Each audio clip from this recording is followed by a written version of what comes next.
What's up, everybody? Welcome to another episode of Super Gamer Boys. I'm your host, Colonel and most handsome dad, Garrett Morlang, and here in the virtual studio with me is our previous Patreon producer, baseball fanatic, and possibly the guy that shut down Tall Tales with JJ, Eddie Martin.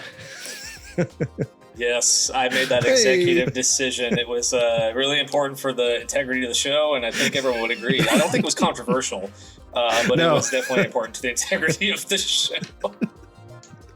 I just remember for the brand. It was good for the brand.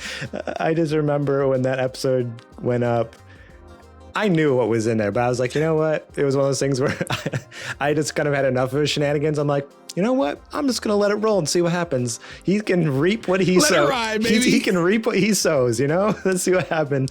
And it was Caleb's segment. He messaged me right away. Yeah. Eddie, you messaged me. Like, all these people were like, maybe we need to think this over. Maybe we need to like cut this out. I'll never forget that, man. Yeah. I agree. I just needed a couple extra voices on my side there. The fact that it was immediate tells you everything you need to know. It was so fast. Caleb's like, yeah, I think we need to hang this up. I wouldn't be offended. I'm like, oh, okay, here we go. But yeah, remember, hey, I refer to myself as the Mark Wahlberg of the show, and I still want that title. So, the producer, much more in the shadows these days. Yeah, that is for sure. You are forever immortalized. And also joining us, that other voice you're hearing in the background is the king of video games in Pocket Poppy, Adrian Homeboy Holmes. What's going on? What's going on, fellas?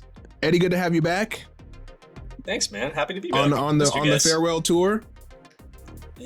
Yeah, who would have thought that's what this would turn into? What started out just Adrian going on a little break. Here we are now. That's we're life happens. Life happens. That's what happens. And now we're playing all the greatest hits. Heck yeah. How you doing, man? What have you been up to? I mean, I'm trying to think. When was the last time you were on? Do you remember? Like, was it a Super Gamer Book Club maybe? Oh, you're talking to Eddie. Oh, okay. I'm talking to Eddie. When was the last time? What are you doing, Adrian? No. I want to say probably something like that. We did our Super Smash Brothers shenanigans. We played Zelda, but we didn't stream that, did we? When we played the Four Swords Adventures. Four Swords? We still have to finish that somehow. Did we stream that, or did we just play that for fun? I think we just played that for fun. Yeah, I think we just played that for fun. Yeah, because it wasn't right. It wasn't long after we did the Shredder's Revenge, and we're all like, let's play more games together. And so they added that, and then we're like, let's do this. It was something like that, but I maybe I'm just thinking of the fond memories of Mario Party where I was losing my mind. You did a psychotic break. Yeah, I think that's what broke me. And then, I love that clip. Still shows up on Instagram every once in a while for me. And I just die every time. It's so great. But there's that. But I have what you asked what I have been up to. I am finishing up my first year of teaching junior high science, 8th grade. Having a blast, loving it. It's what I want to do for my career is be a teacher. Science is fun. We get to do a lot of fun stuff. It's been great, and I've been enjoying it, and this is what I want to do. But that's why I've been so busy. It's not so much the teaching, it's the schoolwork that comes with it, because they make you jump through a lot of hoops to be a teacher these days. Which on one hand is cool, but on one hand it's great, but the other hand it's like a lot of busy work, like typing up essays about your lesson plans and all these things, and it's kind of like, just come hang out with me. You'll see I'm a good teacher. You'll see the relationships I build. You'll see that we cover the curriculum. It's like, it is what it is. Yeah, that's neat. Yeah, we definitely missed having you around, but that's awesome that you're doing something new that you're really enjoying, like having that career change. So I'm sure that was probably scary to be like, I'm going to try this. Let's see what happens, and for it to be so fulfilling and enjoyable. You know what? That's awesome. I'll tell you what, it was harder managing a brewery tap room because of the crazies. 8th graders are not as crazy as people who have drinking too much and you have to deal with. So, okay, that's surprising, but I'll take your word for it. No, I'm being 100% real. It's like because it's not just the managing the tap room; it's like all the operations that come with it and all that stuff. True. That's true. But I mean, kids are kids. Like they're funny. So especially 8th graders who go crazy during the Minecraft movie and throw popcorn all over everybody. Kids are funny. That's for sure. All right. Well, today we're going to be talking about Nintendo Switch 2 pre-order woes. Elder Scrolls Oblivion remaster is here, seemingly out of nowhere, and Skate is off to a bad start, and it isn't even out yet. But first, let's give a quick shout out to our Patreon producers, Kojoma01, Bumble Smash, and our Carrie, and our Super Gamer sponsors, Julie Bates, Mama Mare, and David Matthews. If you want to be awesome just like those folks, head over to patreon.com/supergamerboys, where you can support us starting at just $1 a month. If you want these last couple episodes early and ad-free, that's right. We've announced previously, and just real quick mention again, we are coming to an end here, probably in about a month away now. T-minus May 26th. So we have just 2 episodes remaining, if my math is correct. So stick with us. We're having some fun. We've been having a lot of fun guests on the last couple months. We got one more fun guest after this. I think next episode is DJ Trooz, if I remember right, which the final guest leg. About that. Yeah. That'll be a good one. So, but we do still put out Super Later Boys, which is Patreon exclusive. We would still want to honor that. We told all of our supporters it would be on Patreon and still coming out over there. So we got episode 10 with an X. There you go. Stylized as X in honor of Final Fantasy X. Yep. That was like Adrian's one request when we started the show. He's like, if we ever make it to 10, we have to do this. And I was like, all right, dude, if you say so. I'll only sign on to do that, do Super Later Boys, if we can put the 10 as X on the 10th episode. Yeah. Strange request, but you know what? Adrian, I couldn't do the show without Adrian, so I was willing to do anything at that point to make the deal go through. And we'll probably have one more of those unlimited episodes. Leverage, and that's what I said. Can we put an X on the episode? I've earned this. Yeah, right.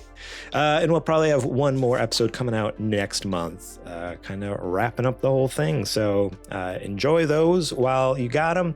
And look forward to those coming out next month. We'll talk more about that later. I feel like you're going to cry so bad on the last episode. Oh, 100%. Yeah. On the last Super Gamer Boys episode, you're going to cry so bad. Over under 4.5 times your cries. 4.5 times. The half is just like a single tear rolls down my cheek. Well, the line is at 4.5. That way, if you do 5, I see, take it over your head. Smart. There you go. So 4.5. I'll start a poll on the Discord. There you go. That'll work. Thank you. I appreciate it. I have a bunch of, this is a whole line of bets for the final episode. How many times is Adrian gonna cry, Garrett gonna cry? We need Kojoma to put it on the board. Yeah, we got to have the final board.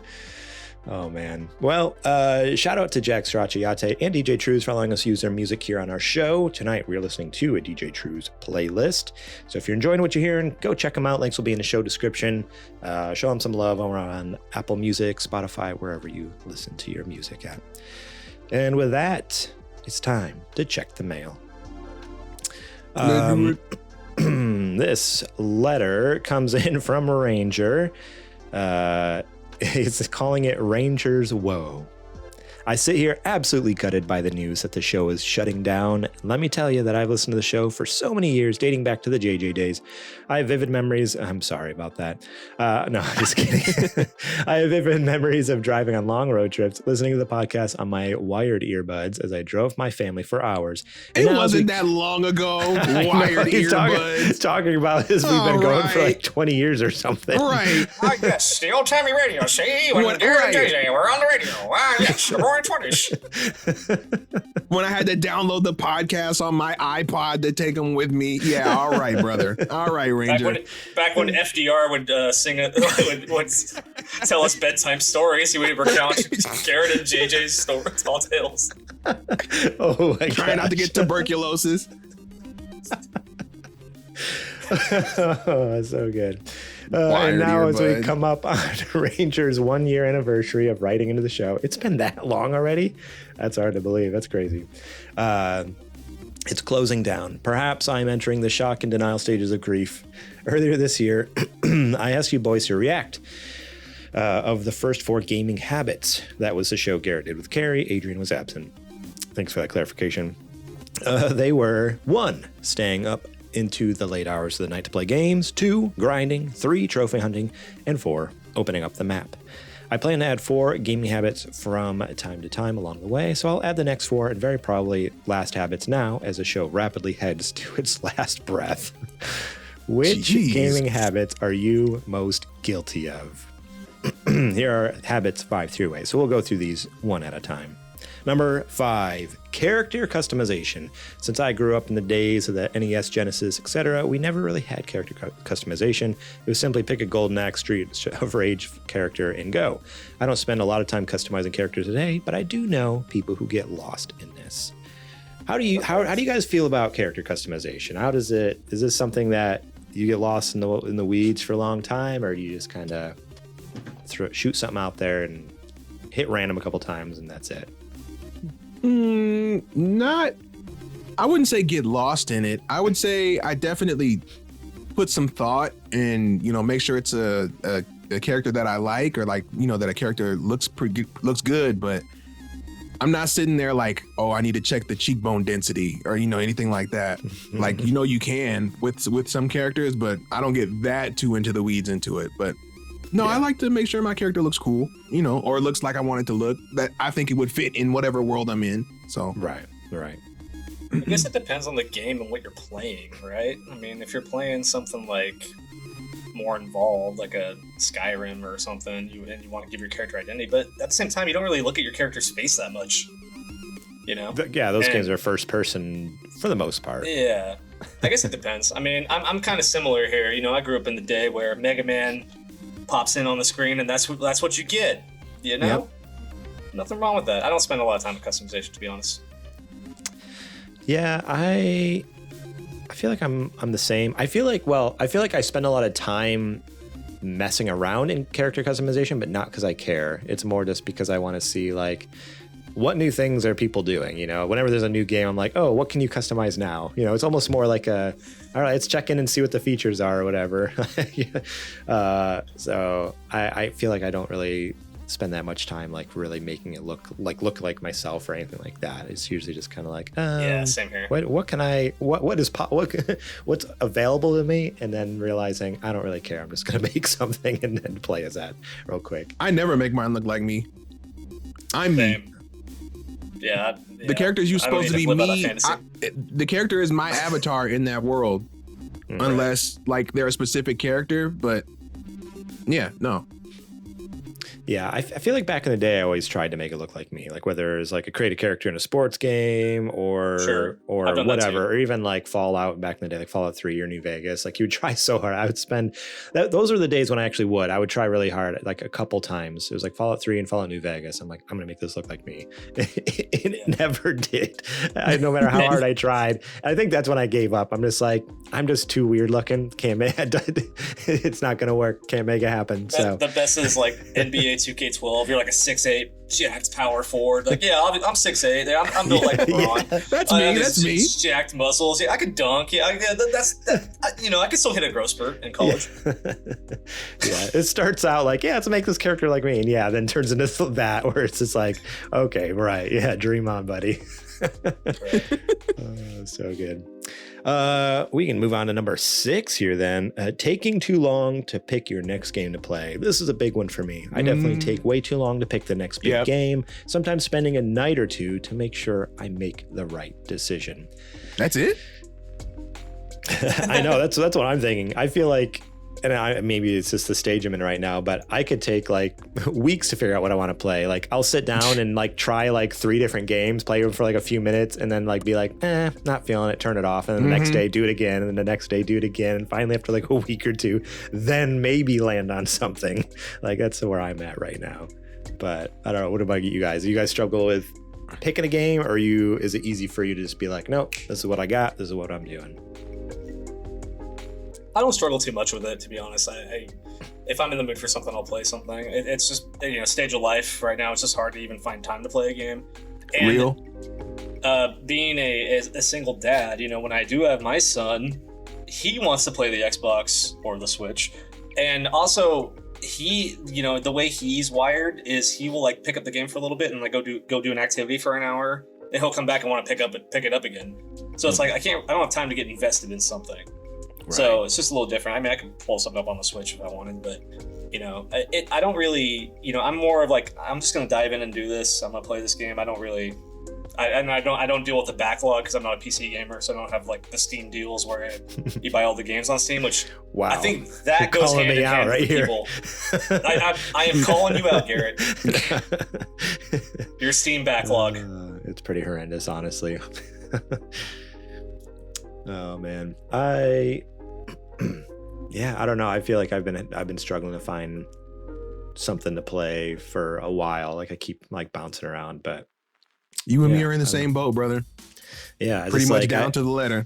I feel like it used to always be like, oh, there's a big game out, I'm gonna play it, and I just sit down and play it, and it was great. But now, like, I couldn't care less. Big games are coming out. I'm just like, fine. Like, what was that game? There's a game that just came out like this last week, and it's getting like 9s out of 10s. Like, people are loving it. The Expedition 33. It looks cool. It looks cool. I can't be asked. Yeah, when they showed the trailer at like the Game Awards, I think is when we saw that like reveal. And I was like, okay, it looks kind of weird. It could be cool. And then like my brain just goes to that scene in Spider-Man 2 where Tobey Maguire takes a bite of the hot dog and he sees the ambulance go by, and like instead of going to help, because this is the part where he's like not Spider-Man, and like it shows him just like walking down, he's like eating the hot dog on the street, and like there's like a fire truck that goes by, he just kind of like looks, takes a bite of the hot dog and walks away. That's kind of like that mentality, just like oh, a new game came out, that's cool, I'm just gonna keep walking. yeah, honestly, it kind of is like that. Yeah, the only one that's moved the needle for me recently, honestly, is Donkey Kong. That's like the Bonanza that's coming out. Yeah, because I've years been waiting on that one, and it finally got revealed. But like everything else, if you're not Donkey Kong Bonanza or Kingdom Hearts 4, I don't know what to tell you. Sorry. Yeah. The only game I'm stoked for right now is Death Stranding 2. I got that special collector's edition pre-order on lock. I'm waiting. Okay, yeah. Okay, all right, Eddie. You really think Silk Song's coming? It's not. You heard it here first. Eddie says Silk Song is coming out. Launch title on Switch 2. Eddie says Silk Song is coming out in 2045. Now, Eddie, would Silk Song push you to get a Switch 2 if it was only available there? Like, imagine. I would be so shocked if it was only available on Switch 2. Yeah. Would you? Because FromSoft has a full exclusive game on there. I don't think it's out of the realm of possibility.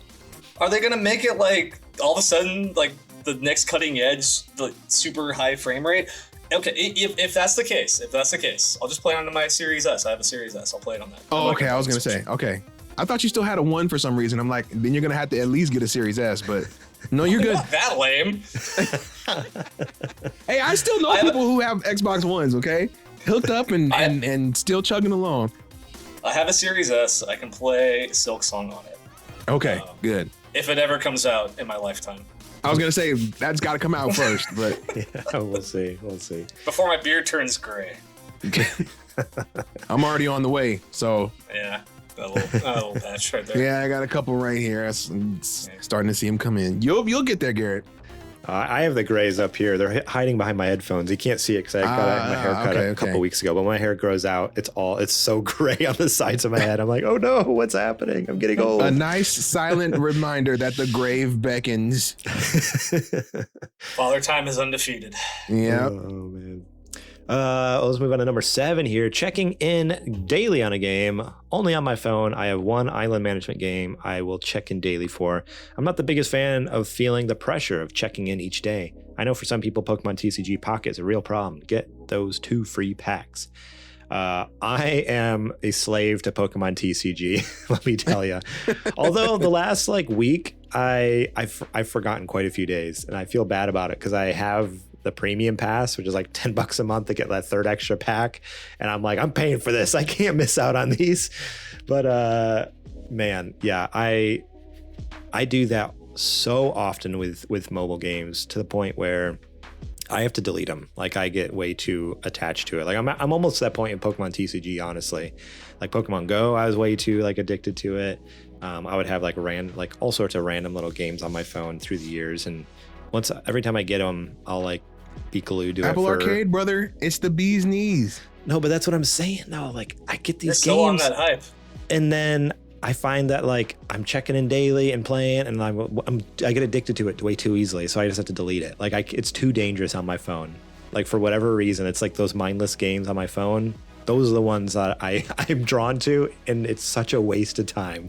I can't. And after like 2-3 weeks, I catch myself. I'm like, nope, gone, off my phone. What am I doing?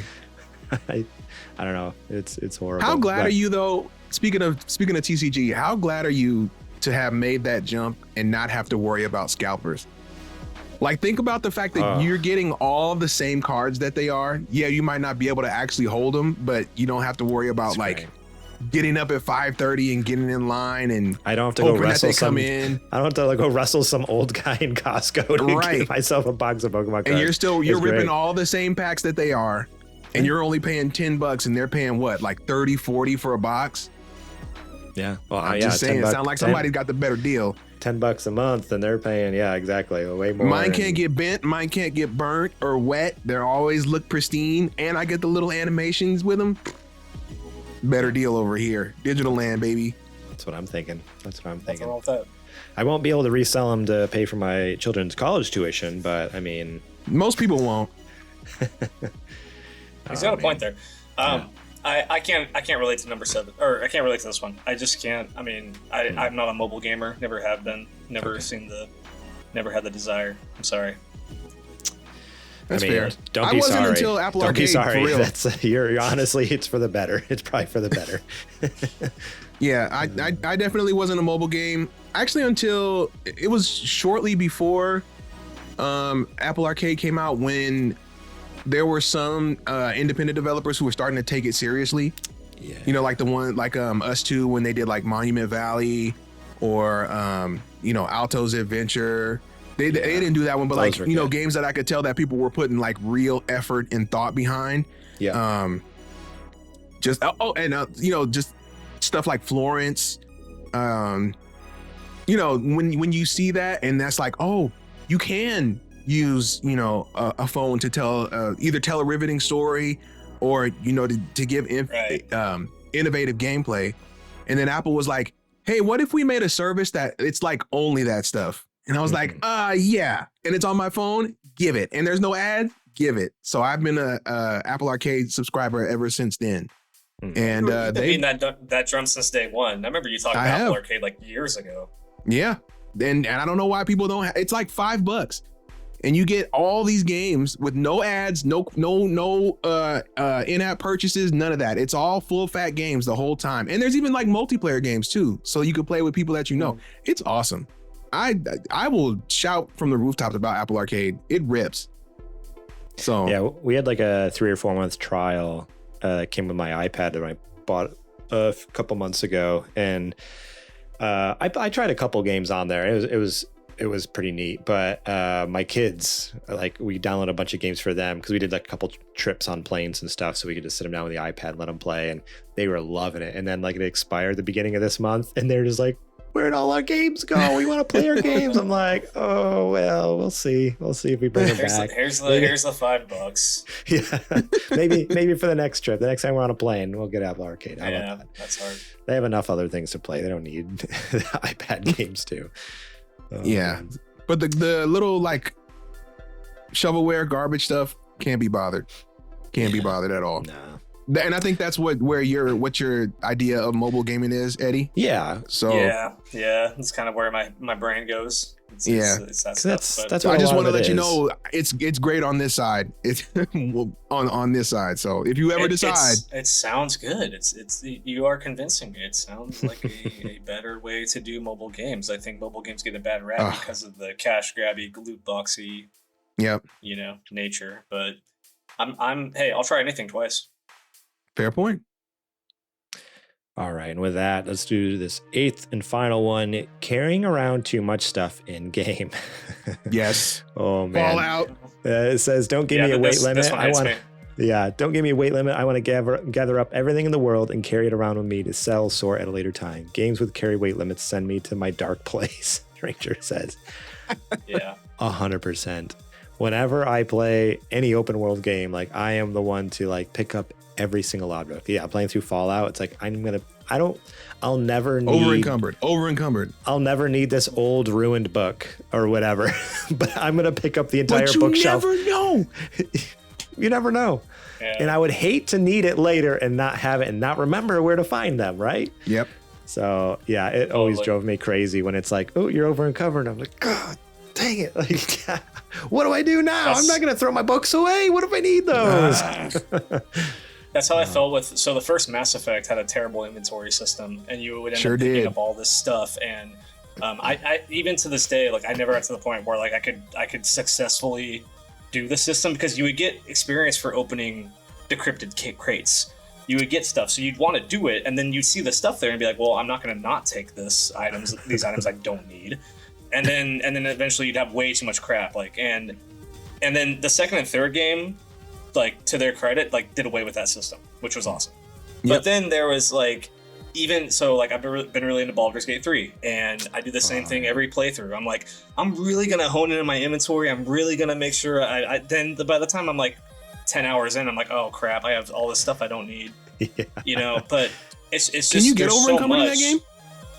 Yes, you can really. It's tied into your strength, just like in D&D. Like if you have like a higher strength character, you can carry more things. But if you play like a sorcerer or someone who has less on their strength points, I end up. So then I have like Lae'zel with me, who's a warrior, and I give her all my stuff. Then she just ends up with all the crap. And I'm like, well, then I don't have to worry about it. Yeah, that's what's nice about Baldur's Gate 3 is at least all the inventories are kind of shared. Like you can move things around everyone like, really easily. So you like even in combat, like you could like steal. Maybe not in combat, but like any other time, you can just like slide, like okay, dump it all on whoever, just so they can hold on. But here's the problem: is I play on Xbox, and it's way more of a pain to navigate through the menu on Xbox than it would be on PC. If I played on PC, I'd probably be like, okay, I got a system down. Now here's what I do. But like you have to like, it's so tedious on the console to like go through the mouse and keyboard. Yeah. No, and my computer can't run that game. It's too awesome. Oh man, my computer can, baby. Yeah. Can it? Yeah, there's a version specifically for Apple Silicon for Baldur's Gate 3. Oh, I didn't Larian know did that. Mm-hmm. That's sick. All right. Yeah, they have one for a laptop that I bought 5 years ago. If it's Larian, I wouldn't be surprised if they make one for a laptop. If my Steam Deck can run it, your laptop could probably run it. You got a good chance. Yeah. that would make my life a lot easier. Yeah, right. Yeah, number 8 hits hard. That hits close to home right there. I'm guilty of that on every single game I play. Oh man. Well, that's it from Ranger. He does say, P.S. As I play Indiana Jones and the Great Circle on PS5, I laugh and continue to ask myself, who is the audience for this game? Guys 35 and older who grew up with the movies as I did? I can't imagine the kids today getting hyped about Indiana Jones in the year 2025, about a game that takes place in the year 1937 featuring Hitler, Nazis, priests, nuns, etc. I guess I'm saying I'm kind of surprised it was greenlit at this point in time, targeting a smaller player audience. That's absolutely true. I don't know any kids talking about Indiana Jones. This is for sure specifically for old people.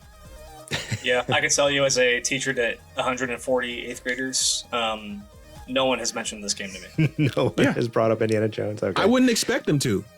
No, neither would I. I mean, yeah, it's nostalgia driven for people like us. I mean, which is fine. There's nothing wrong with that. It's fine on our end. I don't get what they were trying to do to greenlight it. I don't see this game making its money back. But that's just me. I feel like that the market is so small and I know they say like most gamers are 30, but like the gamers that, you know, or I'll say the people that play games that bring the money in are all the kids that are like buying Robux and buying V-Bucks and buying, you know what I mean? So I'm not seeing skins. They're not gonna plop down $60-$70 for Indiana Jones for a one-time go. So I'm just saying I'd be surprised if it made its full development and marketing budget back. But I wonder if that's almost like why it got greenlit though, is maybe they were hoping they could hook some people and get them interested. And if it did so well, they would continue on. And I wonder if they were almost wanting to make like a competitor to Uncharted, but with a known IP. Like, oh, well, maybe if we just, people know what Indiana Jones is, so we can make like an Uncharted type game. But obviously, we all know now that it's come out, like that's not what the game is at all. It's very different. It's first person, like different pacing in the story and everything like that. But that's the only thing I can imagine maybe was a thought process. Like, let's make a competitor to PlayStation's Uncharted with an IP that's already exists. And they probably in their head were like, oh, easy peasy. We're going to, nail it, like knock this out of the park, of course. And then for it to come out and be like, it's fine. Actually. Yeah, I don't know. Not sure what they were thinking. That's probably why they launched it on PS5 though as well, because they're like, because they need that, they need to recoup. We need as big of a market on this as possible. Oh man, it'd be funny if a game like this came out and they were like, but it also has arena mode, and like the arena mode was like a version of Fortnite, but just with like Indiana Jones style things. so the kids could like do that mode and like love it, and then like the people like us could like the other side of it. Just play the or like a dead what is it Dead by Daylight, where 4 players play as like Nazis and then one is Indiana Jones. Same thing, yeah. Yeah. Like come out with a game like this where it has this like really immersive adventure mode for like people who want it, like 35 and up, and then you have like the Fortnite battle arena style like for the kids. Battle Royale. No one's ever done that. Maybe we could like maybe we just like created the best game ever. Maybe. We'll have to see. We can workshop this. We'll workshop this one. How about that? Do you guys know anyone that can make games? Yeah. I know a couple. I know one or two. Let's make it happen. Put it on Apple Arcade. Knowing Microsoft, they probably would if they could.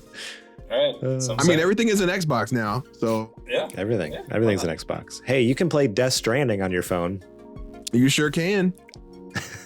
You sure can. So there's no excuses. You had to work in Death Stranding. I have to. I'm contractually obligated to talk about Death Stranding on every episode of the show, or else Kojima won't send me my collector's edition. I don't know what to tell you, all right? That was part of the deal. Which is news to Kojima, by the way. You're like, who? Who is this guy? What a weirdo. Oh, man. Well, that is it for the mailbag. Thank you so much, Ranger, for writing in. Remember, we got a couple more shows. We'd love to hear your questions. So write in. You can join us at Discord at supergamerboys.com/Discord. Join us over there. Write in the mailbag channel we got over there. And we'll answer your questions here live on the air. Or if you want to be like Ranger, you can go over to the website, supergamerboys.com, and write in on the contact us form like a crazy person.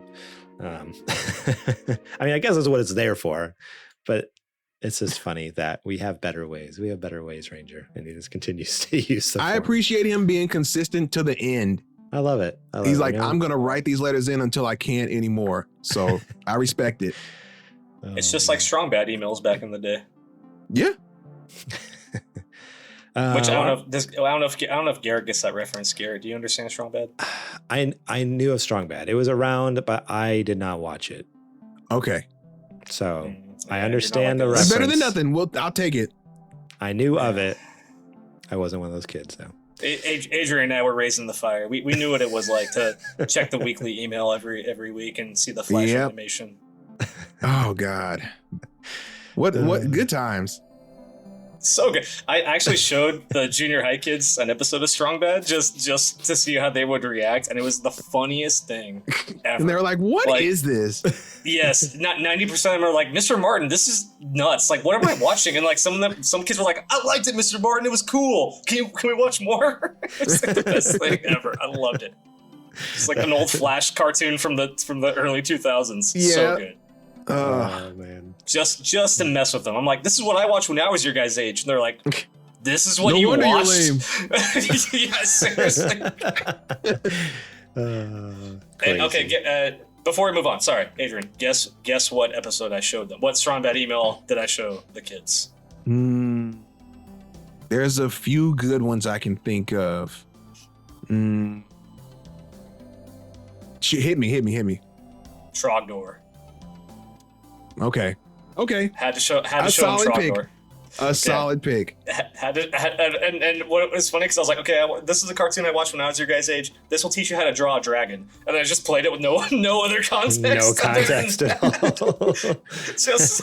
just. I mean, we're talking about the Burninator, so you know what I mean? Yeah, Trogdor, the Burninator. Mm-hmm. And yeah, it was probably my favorite day of teaching. That's I'm not mad at it. So good. Well, with that, it's now time for the nerdy nudes. It's now time for the nerdy nudes. Wonderful. Beautiful. Perfect. All right. It's that time of the show where we talk about the nerdy nudes. And this first news story is coming to you from PC Mag, written by Michael Can. Pre-order pandemonium. Switch 2 buyers face endless digital queues and glitches. Pre-ordering the Nintendo Switch 2 today, this was written, obviously, 24th day the pre-orders came out, might have felt more like a boss battle than a checkout process. Retailers struggled to keep up with the demand as early sales went live, leaving many consumers facing glitches, long delays, or empty carts. Eager consumers loaded and refreshed the websites for Best Buy, Target, and Walmart. GameStop pre-orders started at 11 a.m., creating a surge of traffic and errors. Problems were especially frustrating at Target, with some users reporting their orders being canceled despite going through the checkout process. Meanwhile, Best Buy kicked off pre-orders late. People waited about 30 minutes before the retailer began accepting users into its digital queue. However, some users reported being repeatedly kicked out of the digital line. Others said the queue never ended. After waiting an hour in the Best Buy Switch 2 pre-order queue, I simply shut my laptop and went to bed, one user tweeted. Some unlucky customers spent last night visiting various retailers only to face out-of-stock notices, but others lucked out and were able to place an order. Best Buy, 2 hours after 1 a.m. I'm so tired, but I got the bag, one Reddit user wrote.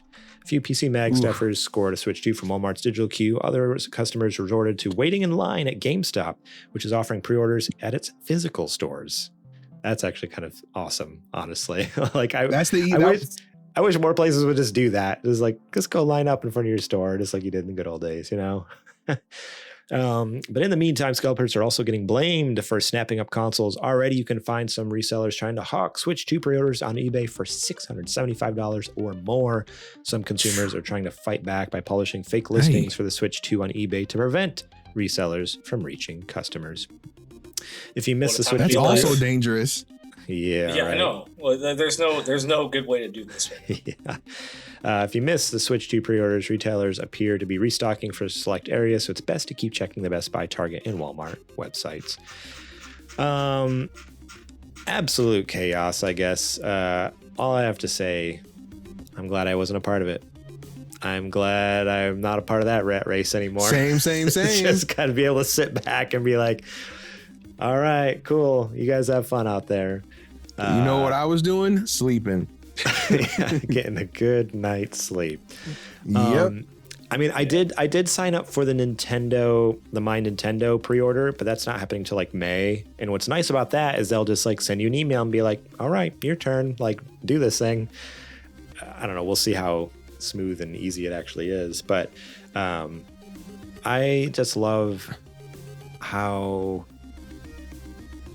it just makes me laugh. People get so upset about all these pre-ordering processes every single time something goes up for pre-order, as if it's the first time it's happened.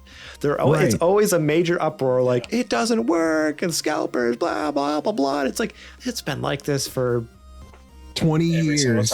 Like as long as there's been online pre-orders, this has been the case. This isn't new. Why are we still complaining about this, right? Like, yeah, I don't know. Like what did you expect?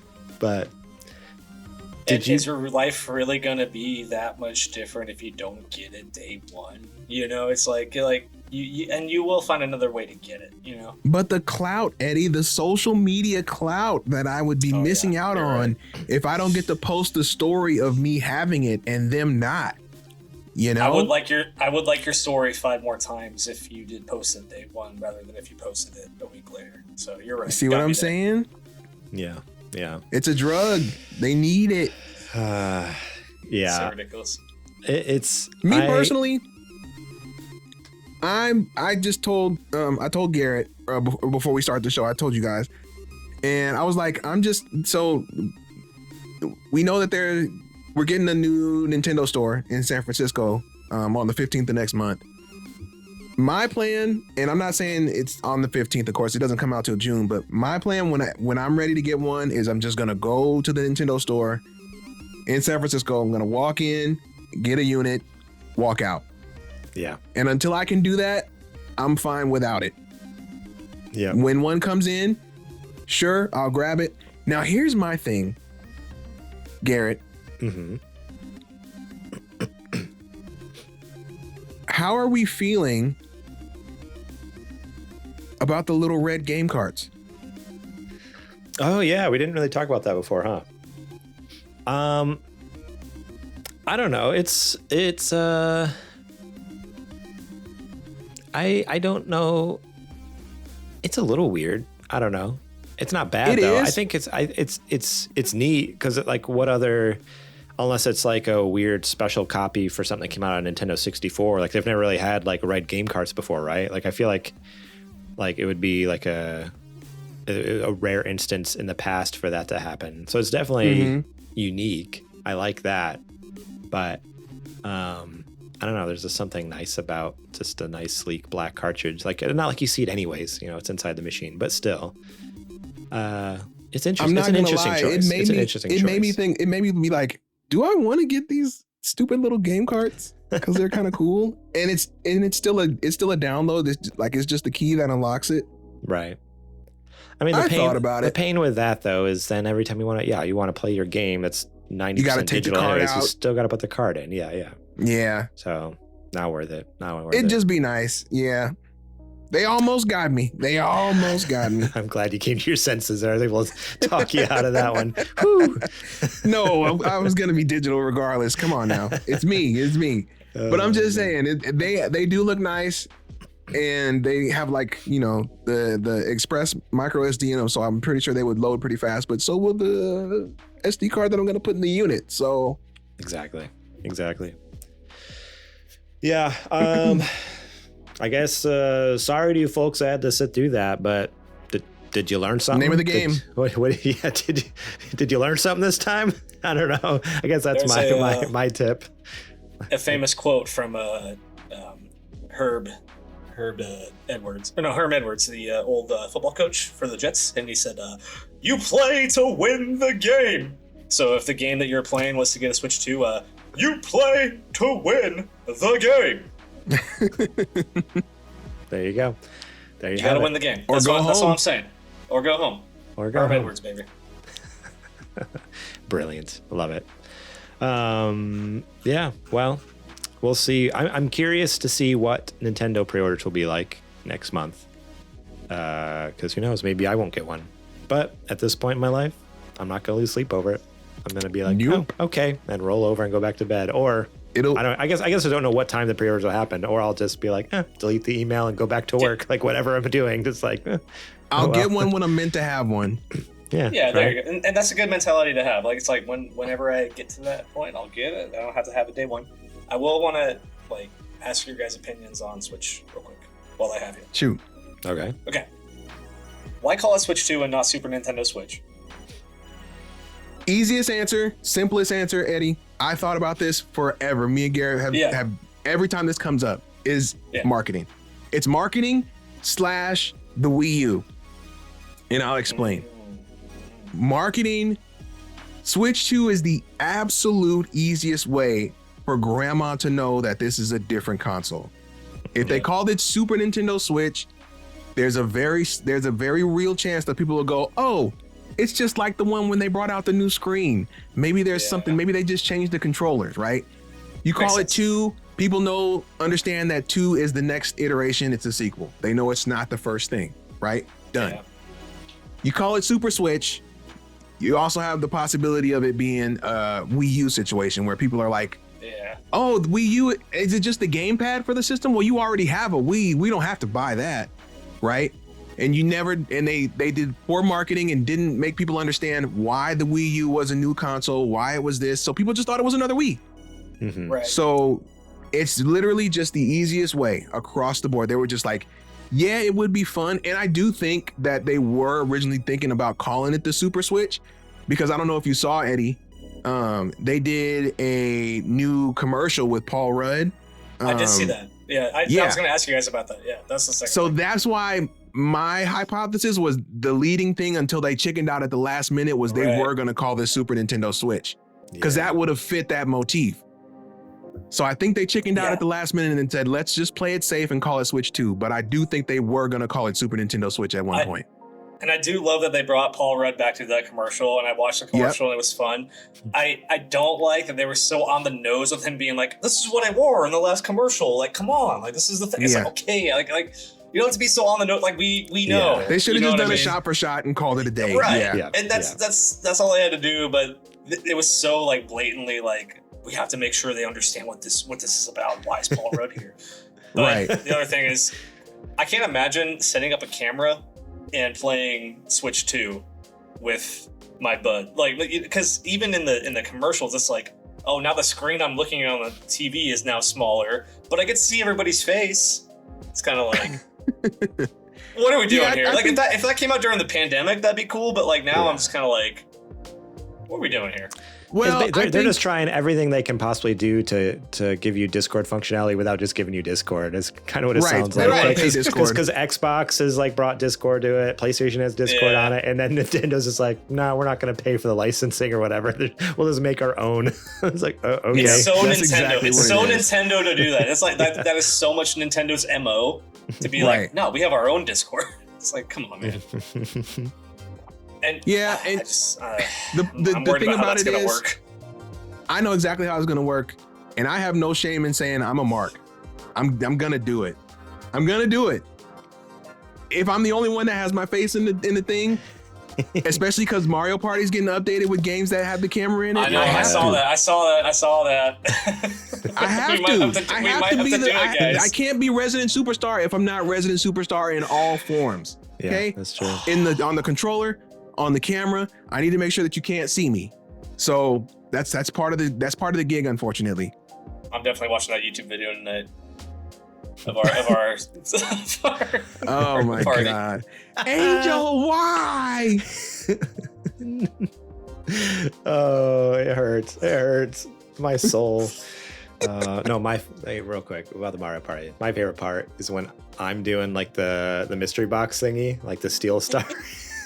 And I do it in like a weird order, and you guys are like, "What are you doing? Why would you? What are you doing?" And then I totally just screw it. Who was I screwed someone over so bad? Eddie? I was like, yeah, it was me. Oh, so good. Love it. And like, I went through the 5 stages of grief in a matter of like 10 seconds. It's like I didn't believe what I was seeing at first, and then slowly I was like, slowly acceptance came over me. And then my mood the rest of the whole, I'm just like, you were dead. Like you were just like, let's get this over with. I'm done with it. It's time to go. Once Gary pulled that out of his head,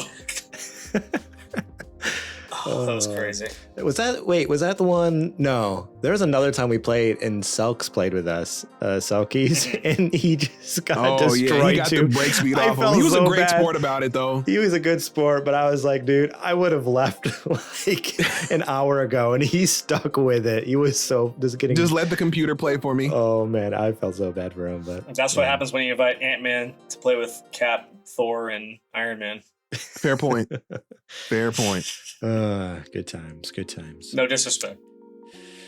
All right. Well, let's move on to this next news story here. Yes, I consent. Steal all my information, Eurogamer. I don't care. Eurogamer writes, actually, this is Vicky Blake over there. Elder Scrolls 4 Oblivion Remastered has clocked up over 4 million players in less than 5 days. Elder Scrolls 4 Oblivion Remastered stealth launched just 4 days ago, but it's already clocked up over 4 million players. That's according to developer Bethesda, which thanked players on social media overnight. We are so grateful to the over 4 million of you that have already ventured into Cyrodiil. Is that how you pronounce that? Is that right? I don't know. I've never Close played enough this for game. you. Okay, I've never played this game, so I have no idea. With Oblivion Remastered, the developer said over a close-up on the face of hero of... What are these names? The hero of Kvatch. Come on. What is this? That's it. We'll go with that. Adrian, you make fun of me with all my... All right, Adrian, you make fun of me with all my Warhammer and all these stupid things. But look at this. I've never... This is on the same level. No, this is the same level of This nerddom. is way nerdier than Warhammer. Let me tell you. I can pronounce those names. Garrett. It's the same. It's the same. It's the same. Maybe we'll see. You want me to help you with these? Oblivion has been remade by port developer Virtuous Paris Studios in collaboration with Bethesda, and this new version is a ground-up remake built in Unreal Engine 5, designed to run at 4K 60 FPS. There are already over 100 mods available for Oblivion Remastered, even though Bethesda said it won't offer any official mod support. If you two are working your way through Oblivion Remastered, but could really do with a few more of a certain item, or simply coming across it organically isn't working for you, you can find out how to use this glitch to your advantage in our handy guide. Anyways, yeah. That was crazy. That was definitely written by AI. Definitely written by AI. This game was kind of accidentally leaked. What was it, like a week and a half ago? Like some images popped up, and then out of nowhere, just dropped. They're like, all right, here it is, play our game. And apparently it's only like $50. Is that right? I feel like I saw it was only like $50 or something, which I'm like, okay, Bethesda, I like that. I don't know, because they had every opportunity to charge the new like $70 or $80 if they wanted to, just because it's a new game. I'm sure it cost them a lot to develop. They built it from the ground up in Unreal Engine 5. So who do they think they are? Naughty Dog going to be charging $70 for a remake or remaster? Yeah, for real. You would think. But then they came out, and I think from what I remember, they were only charging like $50. So good on you, Bethesda. But have you guys tapped into this at all, or have you seen any gameplay from it? I know you guys have some history with Oblivion. Is that correct? Yeah. I think it's awesome that they decided to remake. Not remake. I mean, basically, you know what? At this point, they've done so much work. It's a remake. They remade it. They're denying that. There's been a couple other like statements from them where people are like, "Well, isn't this just a remake?" And they're like, "No, it's a remaster." But they've so literally rebuilt it from the game up or the ground up. I was gonna say in Unreal 5. The organs are there. The skeleton is there. Like it still works mechanically the same, but they've gone so deep into the guts, cosmetically that it.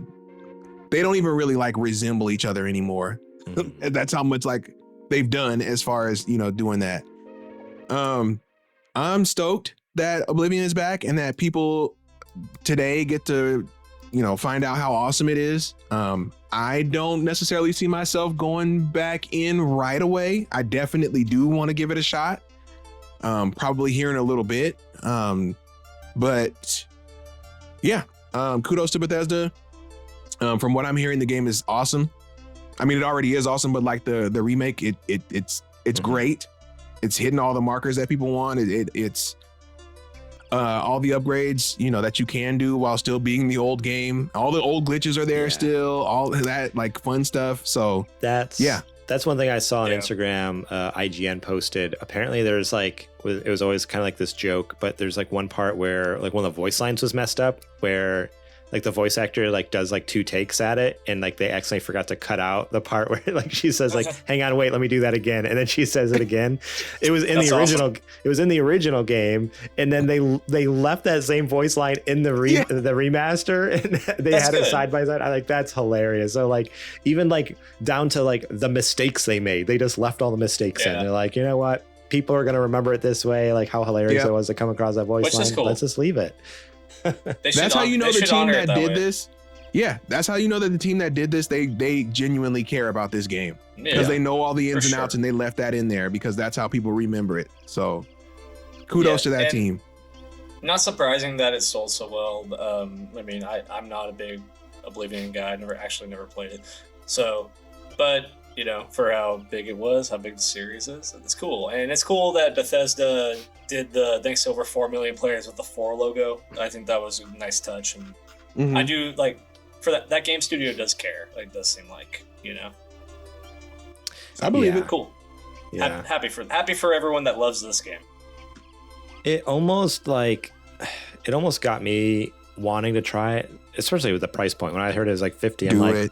I was like, that's so crazy. And I've never, the only Elder Scrolls games I've played is a couple hours. I shouldn't even say game. A couple hours of Elden Ring I've ever played, or not Elden Ring, Elder Scrolls was Skyrim. I played like the first like 2-3 hours and then dipped because I was just like, whatever, not for me. But I know a lot of people who like loved Oblivion, like lost their minds over that game and or just put endless hours and hours and hours into it. So I'm like, maybe I need to. You didn't even scratch the surface of Skyrim. Like I know. You were still in like the beginning like. You were in the literally first mission still. I was basically still in the town trying to run from the dragon. Like that's where I am. At that point, yeah. Like, Quite literally. I was still running through like the tunnels under like in the prison trying to get out. Like that's Yeah, You where I haven't got. even fought your first. You haven't even fought your first mud crab, bro. Right. No idea. No, pretty much. I was in the tutorial area and I was just like, nah, not for me. Just noped out. But I know I need to correct that because I know a lot of people love Skyrim as well. But Yeah. You can buy it on Switch for $60. I own it. That's what's crazy. I own it like on Steam. I think I own it on PlayStation. I own it multiple places. I don't know why I own it in multiple places because I don't remember buying it that many times, but I have it You a bought lot it of like copies. 5 times the last 12 years. I have a lot of I think we all copies. have. I mean, I owned it originally on PS3 and then traded it in, and I bought it on PS4 at one point, and then I think I got it on Steam another time. I owned Skyrim so many times, and I've never played it. I don't know why. I guess maybe just need to. It's breaking me down. Just got to do it. Bite the bullet and do it. What a game. Uncle Gamer in the chat says the remaster is my first dip into Oblivion. I played Skyrim as my first Elder Scrolls. Nice. Like yeah, me. That's me. there you go. I've only Have a played- great I've only time. played You're in for a Skyrim. great time. Good stuff. All right, let's get into this last news story here. Skate reboot will require an internet yeah. connection, still set to launch this year. This is written by Zach Zweisen over at Kotaku. EA's upcoming Skate reboot is still planned to launch later this year in early access, but if you were hoping the skateboarding sequel would include some kind of offline mode, well, sorry, brah. In 2020, after fans had begged EA for years and years, the company confirmed it was making a new Skate game. In 2022, an early in-development footage of the Skate reboot leaked online, and a few months later, EA officially released footage of what is called the pre-alpha build of the new Skate game. We also learned in 2022 that the new Skate game isn't called Skate 4, and that it will be a live service, free-to-play game. And now EA has confirmed what most people suspected and feared. The new Skate won't have an offline mode. On April 24th, EA posted a lengthy blog about Skate, and this post is the first installment in a series the company calls The Grind, which will feature regular updates from EA about the state of the game ahead of its launch. In the first The Grind post, EA answered some frequently asked questions, including whether the game will have an offline mode. The simple answer, no. Said EA. The game and city are designed to be living, breathing, massively multiplayer skateboarding sandbox that is always online and always evolving. EA claims that over time the game will evolve, promising live events and both big and small changes to the city of Sandvansterdam. And the publisher says the only way it can deliver on this vision of skateboarding world is to require an internet connection at all times. I guess it's not too shocking that a free-to-play live service game will require you to always be online, but I do think it's odd that a franchise that has always supported offline play is going to offer zero options for players who might have wonky internet connections. It also means that once EA decides the game is no longer profitable and shuts down the servers, the game becomes dead and unplayable. So, Skate, EA, I mean, at this point, EA has been making bad decisions for years. Like, are we really surprised at this? I don't know. I am because it's Skate. If it was any other IP, I'm like, I would expect that from EA, but they have such a long history of being like, when it comes to Skate, like they at least give you the option to play it offline. I don't mind them wanting to make the main like meat and potatoes of the game online, because that's just what games are now. You know, you can't make a game these days that kind of that large and, you know, not have the I mean, it was in the other 3 games too, so I can't say, buying gear, buying shirts, buying, decks, buying shoes for your character, all that kind of stuff. But at least like give me a version of it where I can, take the levels in the game, or if I create a park, right, or something like that, let me play it offline at least. Yeah. So it's just a little weird that they don't even give that as an option. Yeah, I don't know. I did not realize that Skate still had a huge following, to be honest. Oh, Skate rules, dude. Yeah, I'm a little late to this party. The thing that shocks me about this article that we're going through is that 2020 was when they wanted to do a Skate game. Yeah, it's been in development for a long time now. And here we are, and we're still dealing with this, and now we're saying it's just going to be online. 5 years later. Yeah. It seems... Is there a release date? I know it's coming out later this year, but is there an actual date? Do we know? So they are committed to a 2025 release, but this initial version won't be finished. Okay. Yeah, 6 years? It's kind of nuts. I see. 6 years for a game about skateboarding? Yeah, that's what insane. are we doing? I don't know, but they were able to turn the other ones around in a year and a half between, like a couple of years maybe between each one. So I don't know what the holdup is here. Well, especially since in the last 4 years we've gotten Tony Hawk Pro Skater remake of 1 and 2, and then 3 and 4 are coming out this July. So, I mean, yeah, the remakes of old games, but I mean, I'm way more hyped for 3 and 4 coming out than for sure this Skate game. Like when that comes out in July, I need to get. I mean, I got 1 and 2 and played that for a while until I set it down, and I haven't touched it since. But now it's 3 and 4. 3 and 4 was I played 1 and 2 a bit, but 3 and 4 were my favorites. Bread and butter. So good. So, yeah, I'm looking forward to that, but I just don't understand. EA keeps trying all these wonky live service and online things. They tried weird stuff with some of the Star Wars franchise. They've tried stuff with, I don't know, every franchise they own. They keep trying to do all this weird stuff and it never works out. And they keep trying it again. And I just don't understand. When are they going to learn to just back off the live service? People don't like it. As long as other companies keep seeming to be successful at it, I feel like they're not going to let it go. Even though they keep forgetting the part where you have to have something that's as good as those other games that make a bunch of money. That's the part they always miss, right? So they keep putting these games out and they're like, make it a live service, make it a... Is your game as good as Fortnite?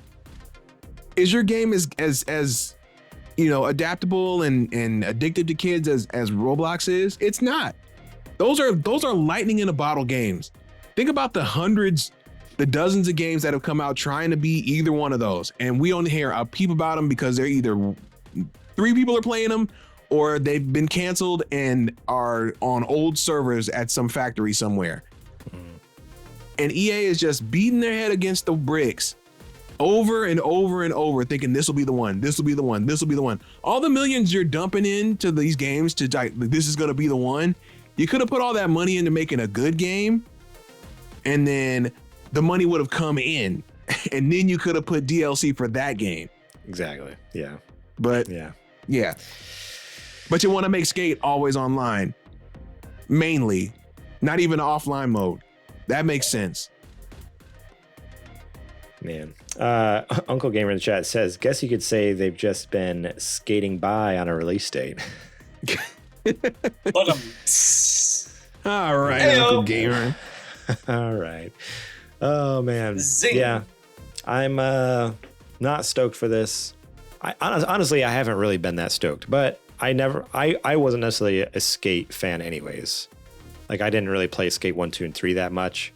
So I didn't like it. I just never had the opportunity to. I was a Tony Hawk fan through and through, and that's what I always stuck with. When Skate came out, I was like, it looks cool, but Same here. I got my lane. I'm going to stay in it. And so, I don't know. We'll see. I guess if it's free, I'll probably try it. But I have a feeling I'm not going to like it, but you never know. Skate was always a good, it's a nice second fiddle for me, right? Tony Hawk is always the bread and butter. It'll always be the bread and butter. But Skate was like a good alternative if you wanted like something different, because it plays completely different than Tony Hawk. Okay. It has a different vibe than Tony Hawk for sure. So it was a nice contrast to have both of those games out there and two different approaches and viewpoints to how skating works. So I always dug that. Skate was always way more technical, and Tony Hawk was always way more arcade based. So you got both flavors. I hope we get. So what do you want? What do you want in a game? Do you want more arcade or you want more technical? Yeah, right. Exactly. That makes sense. I hope we get Tony Hawk Underground 1 and 2 remakes. Thug and Thug 2. We need Thug and Thug 2. Those games were so good. Bad. If 3 and 4 pop off, I guarantee you will get them. 3 was my jam. 3 was like I had it on my GameCube launch title, and that was like that was the bomb. That game was so cool. Yeah, 3, 4. What a run those games had. 3 and 4 were like my bread and butter, but then like Thug 1 and 2, it's like they just got so silly. Like it was like this is turning into just like Jackass, but with Tony Hawk. I was gonna say basically they were like, great. what if we turn a Tony Hawk game into an episode of Jackass? Let's just do that and see what happens. And then let's do it again. It was the height. It was the height of Jackass that era. Yep. Yeah. No, I'm not. That's not an insult. I'm just saying that's what the games were. A great game. They're fantastic. All right. Well, that is it for the Nerdy Nudes. I guess that means it's now time for our Patreon ad. So I'm going to read this. You guys can take a break, go take a potty break, and we'll see you back here in a minute. See ya.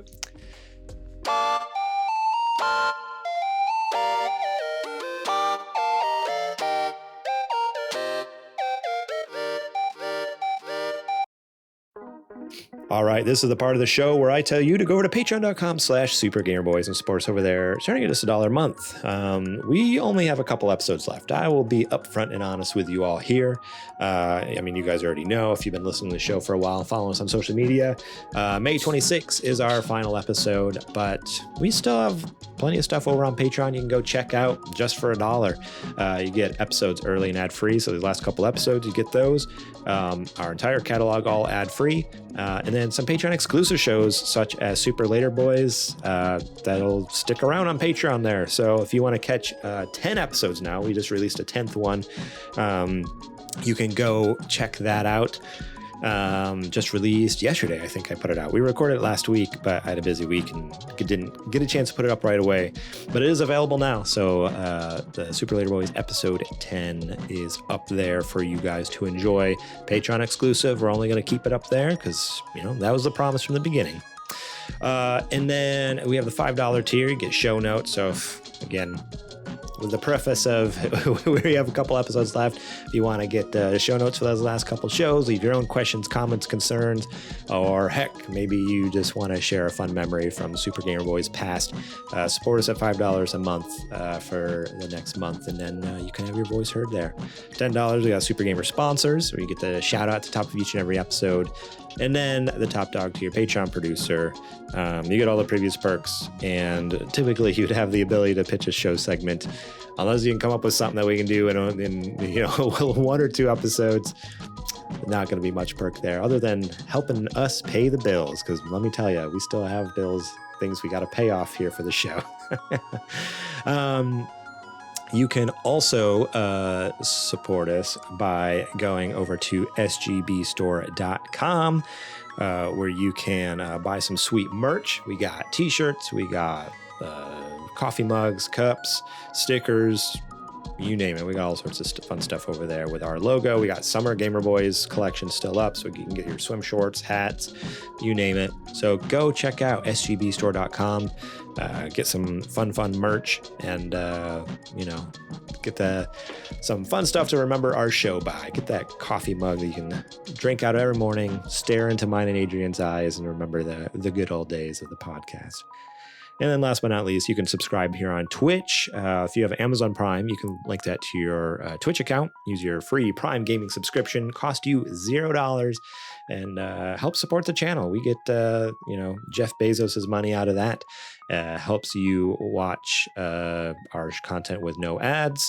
You get access to the emotes from our channel, and help support our channel in that way. So very, very much would be appreciated.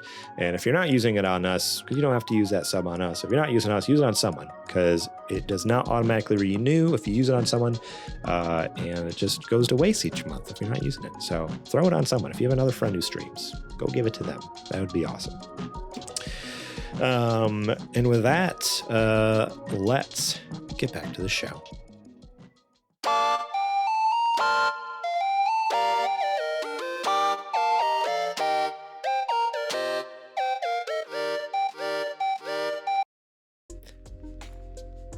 I just looked over at the chat and I see Uncle Gamer. He says, "I'll hold out for Super Gamer Boys, continue."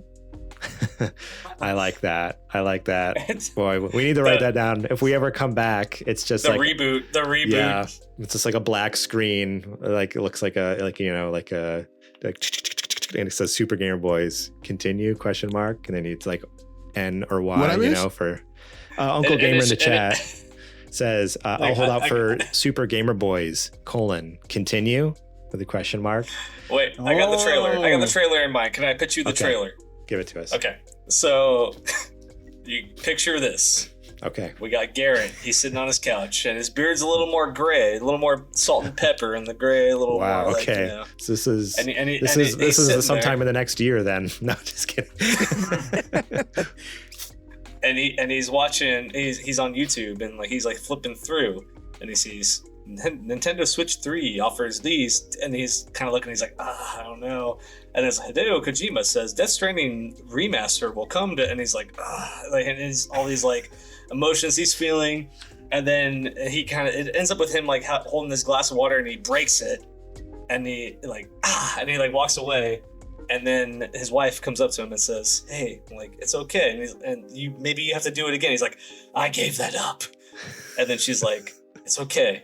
And then he kind of looks up and then runs to the closet, opens up the closet, and he's got all his Super Gamer Boy stuff there. He's got his whole microphone, everything. And he's like, "You gotta do the classic anymore." Blow the dust off of it. Blow the dust off the Super Gamer Boy shirt off the mic. And he's like, "I'm not retired anymore. I got some more things to say." And then boom, Super Gamer Boys continue? ? Oh, yeah, okay. I love it. I like it. Not a bad pitch. Not bad at all. All right. Well, take that to the bank. Stay tuned sometime in the next 1 to 50 years. Or we just drop another Mario Party video. Just out of nowhere. Nowhere? In 10 years? Imagine that's the announcement context. We're coming back. The announcement we're coming back is us doing a Mario Party live stream where we're just bickering and arguing and so pissed off at each other. What will it be, Mario Party 15 by then, probably? No, we're playing 2 on the original hardware, and we're all next to each other, on our knees, with the N64 controllers plugged in. Doing couch co-op with that. Yeah. If the capacitors haven't leaked to death on it by then, yeah. What'll it be like? Okay. What? It's already almost 30, isn't it? Wouldn't it be 30 next year? So, yeah, crazy. I mean, if Atari still works, I guess. We'll just have to get one 64 of those. Should be fine. We'll just have to get one of those. The analog ones? Yeah, an analog N64. There you go. I seriously thought about it. When we used to play Gretzky and Blitz and all the other classics on 64, and it would freeze, because someone stomped the floor too hard, and the console would freeze, and then we would always say, "Oh, we earthquaked it," and then there was a few times where we earthquaked the console and it would freeze, and then we'd be like, "Earthquake it back, earthquake it back." And then we wouldn't be able to get it back. So it didn't work that way. Once those pins shift, that's it. Oh, that's awesome. Earthquake in the 64, fortunately. So good. All right. Well, it's that part of the show where I need to ask you folks what you playing. And I say, let's start with you, Eddie. What have I been playing? I've been playing fantasy baseball. You know, like this is an actual. Most people in the pop culture play fantasy football now. Maybe you play with your your coworkers, your family. Play fantasy football. It's really fun. It's really mainstream now. Okay. I play fantasy baseball. I've been playing fantasy baseball for like 20 years, man. Like this is the nerdiest, most in the weeds stuff you can do. And to me, it's not a video game. It feels like a game. It's a commitment. It's a hobby. I'm looking at stats all day. I'm looking at prospects. I'm switching out guys out of my lineup. Like, it takes a lot. So to me, when you ask me what have I been playing, fantasy baseball is the number one priority because I have had a lot of success and I'm off to a really bad start because I have a lot of guys who are underperforming, but it's going to be okay. I've played fantasy baseball twice. Oh, I really want to hear about this. Still do not understand what's going on. First off, it probably helps to watch baseball, right? For starters. For starters, yeah. I don't watch half baseball. The battle. I don't watch baseball. There was one time it was a Matt Boone group. I don't know if you might have even been part of that group. Like Matt Boone always had a group. So as part of his my old boy. And that was rough. That was bad. But they're like they asked me to be a part of it. They're like, you come on, wait, no. This was the league I put together like 10 years ago. Wasn't it? Was it on Yahoo? Yeah, maybe. I'm just saying he's the one who got me into it. I don't know whose group it was, but he got me into it. And then there was another time, the second time I did it was, I feel like, we tried to do one through Super Gamer Boys. Like we got some people together. We did. Yeah. Okay. That's what I'm thinking of. We tried to do a Super Gamer Boys league. Yeah, we tried to do Super Gamer Boys, and there was like 4 people who were interested, and one of them was me, and I didn't know what I was doing. And then I don't know who else was part of it. It was not good. I don't think. It may or may not have fizzled out. Yeah. But that's okay. Yeah, it's a whole thing. It's very niche. Don't need to talk about it. So anyway, I'm into that. Uncle Gamer in the chat says it's D&D for jocks. That's not a bad way to put it, actually. Bad way to put it. I mean, I guess it depends on how you're playing D&D. Like if you're into like the min-maxing and stats and nerdiness of it, then that sounds about right. From what you're describing, like because it's all about like getting into the stats of all the players and that's part of it, and it's just I don't know. I guess there's some truth to that. But so anyway, fantasy baseball still into that. Okay. If I get time, I put Baldur's Gate 3 because so good. So can I just give you guys a little backstory here? So yeah, please. I bought Baldur's Gate 3 when it came out because it looked like it was right up my alley, and I tried it, and I was like, I don't know if I like this, and I kind of just like put it on the back burner for a very long time. And I always knew that it was on my console. I had the game. And I just was never really like, I don't know if I want to revisit it, whatever.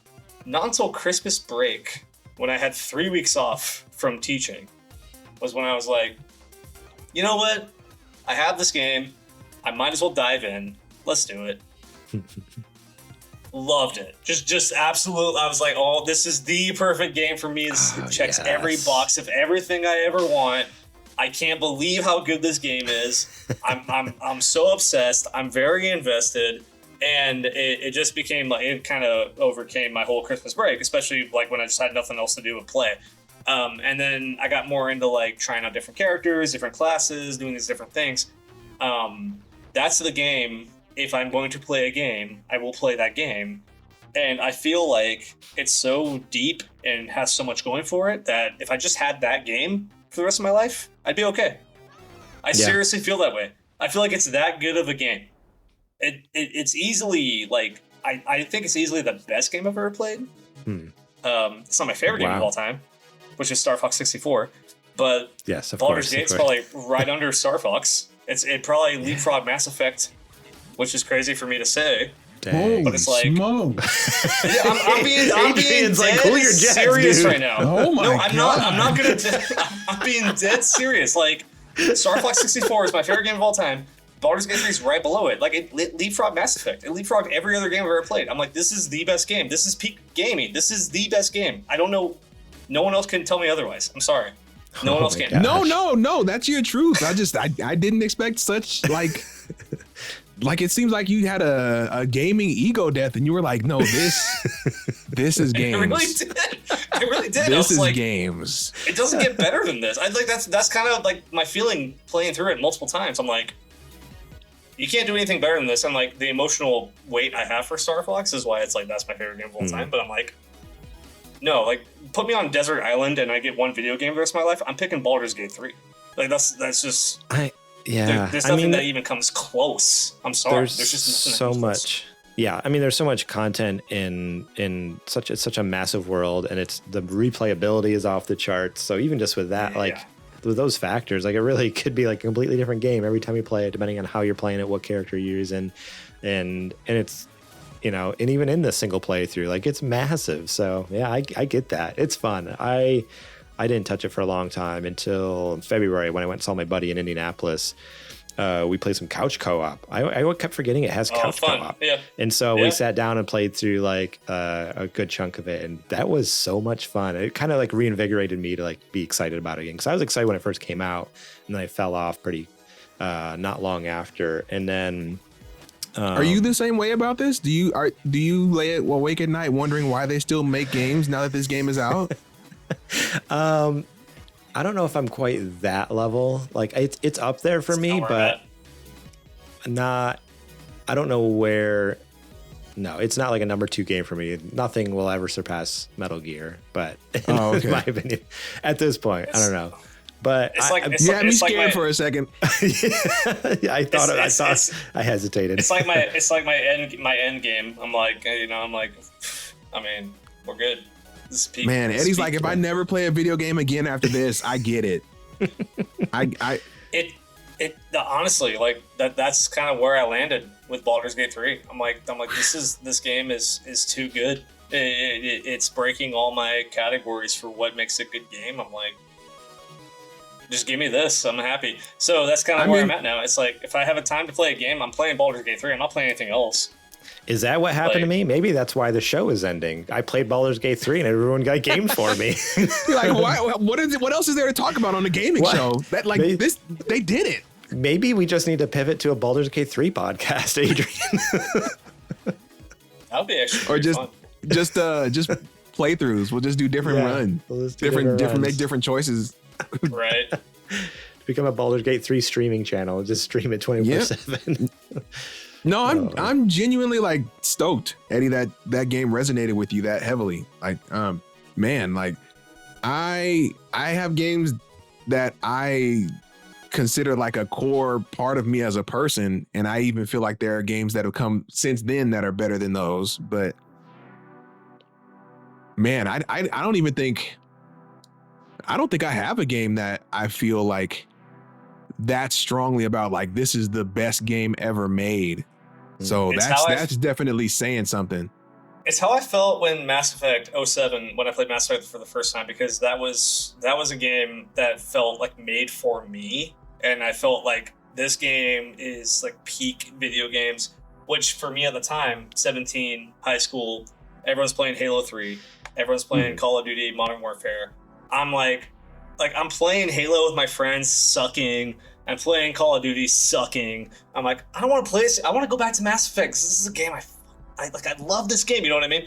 And that was where Baldur's Gate is, because I'm like, this is just like everything I felt about Mass Effect when it first came out. When I was like, this speaks to me.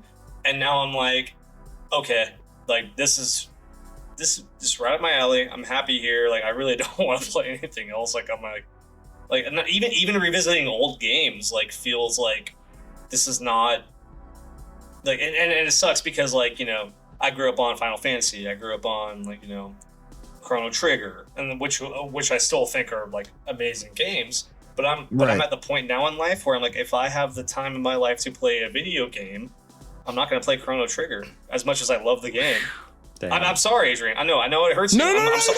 no. It's just it. I support you. I want to say this is me having gut reactions. Okay, I can't control what's coming out of my face. Just I never thought I'd hear those words from another human. So why am I going to play like these games that I love and have a special place the in my literal heart, greatest JRPG ever made? That's saying something. Which to me, as I'm lesson planning, I will listen to the soundtrack and like enjoy it and be reminded of those nostalgic feelings I had when I first played those games. When I play a game, why would I not play what I consider to be the peak of gaming now? Which makes 100% sense. But remember all those memories and feelings. Like I listened to the prog rock version of Ocarina of Time almost. Like I listen to it weekly because as I'm lesson planning or as I'm doing something that's important, like just hearing the Ocarina of Time soundtrack in a prog rock form is like I just need to hear it. I need to be reminded of those feelings I had. I listen to the Chrono Trigger soundtrack, Final Fantasy VI soundtrack. Like these are all really good memories, but also I'm not going to spend the 30 hours to play these games again. Is this it like and I want to ask you guys who are also in a similar situation. It's more of a like it's not so much I don't want to experience these games again. It's more just like if I'm going to play a game, I want to play something that I know is going to immerse me in something and not so much something that I just feel like I'm just doing to waste time. It's this really weird feeling. It's this really weird feeling because I obviously have nostalgia. I have these memories. I want to listen to the soundtrack, obviously, because it brings me back to a place. But at this stage of life, I'm just like, if I'm going to play a game, I'm going to play the best game ever. Good buddy, I'm not going to lie. You kind of just like stumbled onto a topic that could be its own whole episode of us just having that discussion. Real talk. Might have to do it. Because now you were talking about that would bring in, the season of life that we're in now. The whole reason that we are, bringing the show to its climax, just like that's entwined in it. Like we could literally go on for a long time just about that topic. So that's such an interesting question that you bring up, especially now. I wish I had the time to go into it, to be honest. But we need here now for like I'm like looking at the clock. 2 hours. I'm like, dang, we're at the end of the episode. Awesome. Adrian, it's a great question Eddie and it's great timed. Yeah, it is. Why is the Super Gamer Boys episode 7 hours on my feed? So wild. Yeah. Well, we might need to come back and talk about that, whether it's another, just a one-off episode. Maybe that's the last Super Later Boys episode. I don't know. Have Eddie back. It's for fitting. That. We will see. Oh, good stuff. I mean, if anything, you've been one hell of a salesman for Baldur's Gate 3. For sure. I'm like, I need to go back and play this game now because I never had an issue with it, but I just keep falling off of it. Now I'm like, no, I'm kind of getting the itch. Like maybe I need to go check this out again. Adrian, have you played any Baldur's Gate 3? No, it's in my wish list, and it's been in my wish list since launch. And I don't know what's been stopping me from pulling the trigger other than before we were in this like, non-gamer arc, you and I think it was just that there was so much other stuff going on at the time. Yeah. And people were telling me, oh, a good Baldur's Gate run is like 100 hours. Like, I hear you, good buddy. And that usually is something that I'm looking forward to. I love me a good meaty RPG. But I don't know what was out at that time that I was like, I can't split my time between this and whatever other 5 games were out. Whatever other 5 indie games were probably out and also were being hailed as like, no, these are revolutionary too. And that's the problem with games is there's too many good god dang games. Yeah, there's a lot of games at the time, if I remember right. Like there's Baldur's Gate 3 came out at a bad time as far as like, oh, there's a lot of things before, a lot of things after it. So it was a busy year. Right. But it is my full intention at some point in the future when I'm back on my grind to play that game. And surprisingly, I haven't had anything spoiled for me as far as the story goes. And I'm hoping it stays that way, especially now that the hype has died down and people aren't talking about it as much. You should be good. Like the most I'll probably hear is like, oh, Baldur's Gate, that's a great game. And then if people are going to get into it, I have time to walk away because there's a million things that they're going to have to talk about. So you I have time to bounce out. You should be good. The other side of that is that there's so much that happens in that story that like you like Garrett said, you could get a completely different experience anytime you play it. Which right. The best way to do it is just to go in blind and like be like, I'm trying to figure this out. Let's figure it out. And that my issue with the game at first was like I like the first time I played through it, I was like, I don't know if I like the combat. I don't know if I like this. Like I'm not quite sure if I like it. This is really difficult.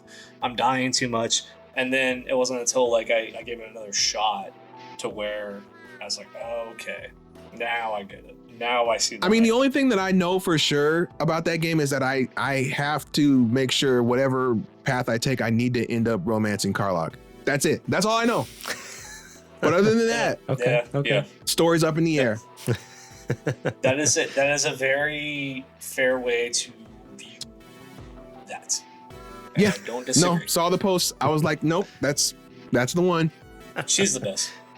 She really is like the best character. Like everything about her is the best. So. Oh, trust me, brother. I'm there with you. Yeah, she's the best. I can't argue with that. I like a lot of the characters, but she's like, I just love everything about her. So good. Adrian, have you been playing anything? Any updates or? Believe it or not, I've been playing little 5 to 10 minute spurts of WarioWare. Ooh, the original on your WarioWare GBA? On my newly modded, pretty much 95% bone stock Game Boy Advance, the original body style, but it's got a nice fresh IPS modded screen in it. Oh, that's so sick. Been waiting to do this forever. So when I get home, I'll usually like, as part of and I know it's weird playing WarioWare to decompress, but like, because you're on edge waiting for the next game to come up. Yeah, right. But I'll spend a good like 5-10 minutes just doing a quick run. I'll pick a different person's game. So maybe I'll do like Wario's games sometimes, or I'll do, anybody else's. I'll go through and play a set until I, eventually lose. And that maybe takes me like a good 5 to 10 minutes, but it's a fun little time. So that's what I've been playing lately. Nice. That's probably been, the past few days, past week or so. So nice. I love that. What other Game Boy Advance titles are you playing on your new modded or on your new fancy hardware? So I have 2 cases that I keep with me at all times. These are like my all-stars. Like if somebody was like, what's a Game Boy Advance? These are the games that I would show them, right? So that's what I want to know. I usually keep the Minish Cap, Zelda the Minish Cap. Yeah. I keep Mario Kart Super Circuit, Pokemon Ruby, because you can only keep one of them. I don't want to take both in case I lose Ruby. I can still have Sapphire. Right. Ruby's a better Golden Sun for RPG representation. I keep both Advance Wars and Fire Emblem for strategy RPGs. WarioWare for the oddball micro game. The first Mega Man Battle Network. I keep Wario Land 4. Okay. I was wondering if you said that. Yeah. Oh, of course. Come on now. It's me. I keep WarioWare for that. I keep F-Zero for an alternate racing game that's as good but different than Mario Kart. Kirby Nightmare in Dreamland for representation for platformers. So good. Kingdom Hearts Chain of Memories because it's Kingdom Hearts and it's the better way to play Chain of Memories. Harvest Moon, a good little sim, time waster, build your farm, a Stardew Valley predecessor. Mario and Luigi Superstar Saga, Metroid Fusion, and to round it all out, Final Fantasy VI. Dang. That's a lineup right there. So this is like, if I got lost on a desert island and I just had these, I'm good. Yeah, you're pretty But I got a lot more GBA games. I asked him that question to be like, okay, which one can I poke a hole in? And then every time I thought of the title, he said the title. So it's like, I'm Teflon, buddy. This is I grew up on these streets. I know. This and GameCube, that was me during that era. You're not touching me on these. I love it. It's like Gary Payton trying to D up Michael Jordan. Like, what am I trying to do? Right. Here? I'm dunking on you every time with love. Yeah, it's fair. It's fair. It's fair. It's fair. Connor's in the chat. He says that thing is giving a lens flare to Adrian's webcam. JJ Abrams directing this stream. When you turn that screen on, it was so bright. It's bright, baby. It gets brighter than this too. I can turn it up if I need to. So wild. JJ Abrams. I love that. Uncle Gamer says all the Castlevanias for me on GBA. Dude, Yeah, those are the ones. That's my Castlevania one title. blind spot, and they're too expensive for me to get now. I've been waiting for my local game shop to get them in, and they rarely ever do. And when they do, they're like $60 a shot, and I'm just like, maybe if they like cut me a deal, like if they're like, we'll give you all 3 for like $120, I'd probably bite on that. But You also didn't say any Super Mario Advance titles in your. oh, they're in there. collection. They're in that bag. I got all 3 of them. They're in my like alternate game bag. No, I got all those. And was it the first I have Golden Link to the Sun or Past. Golden Sun: The Lost Age? Oh, all Lost Age is in the bag. Advance Wars 2 is in the bag. Don't worry. Oh, wow. All right. I realized you didn't have Bratz, the mobile game. Is that is there a reason you didn't have Bratz on Game He Boy? found me out. He found me out. He got the chink in the armor. You didn't have Army Men on there? What's the deal with that? No, I had that on N64. I'm trying to Sergeant think of Heroes. obscure Game Boy Advance titles. If you would have said Boktai, you'd have got me. Because I had Boktai, gave it to a friend, never got it back. Oh, they're not a friend anymore, huh? They're not. No, this was decades ago. But no, I had it. I had it at one point. So yeah, that's fair. now it's $100. So Jeez. Crazy. Well, for myself, I'm just playing more Breath of the Wild. I know I talked about it a little bit on the last episode, but for those of you You're a bold kid. who missed that, yeah, I just wanted a game where I could sit and play in front of my boys. Like you're a literal month and a half away from 120 frames, good buddy. I know. I don't know why I'm doing this. I could just wait. But uh-oh, we've lost Eddie. His headphones just died. Uh-oh. Yeah, Breath of the Wild came out, or they announced, I guess, the new one coming out, and that kind of got me thinking, like, okay, what am I gonna like? Do I wait? Do I just dive into it now? Because my kids have been wanting to see it. They've been wanting to see me play it, and finally, I was like, okay, I'm gonna jump in. I'm gonna do it.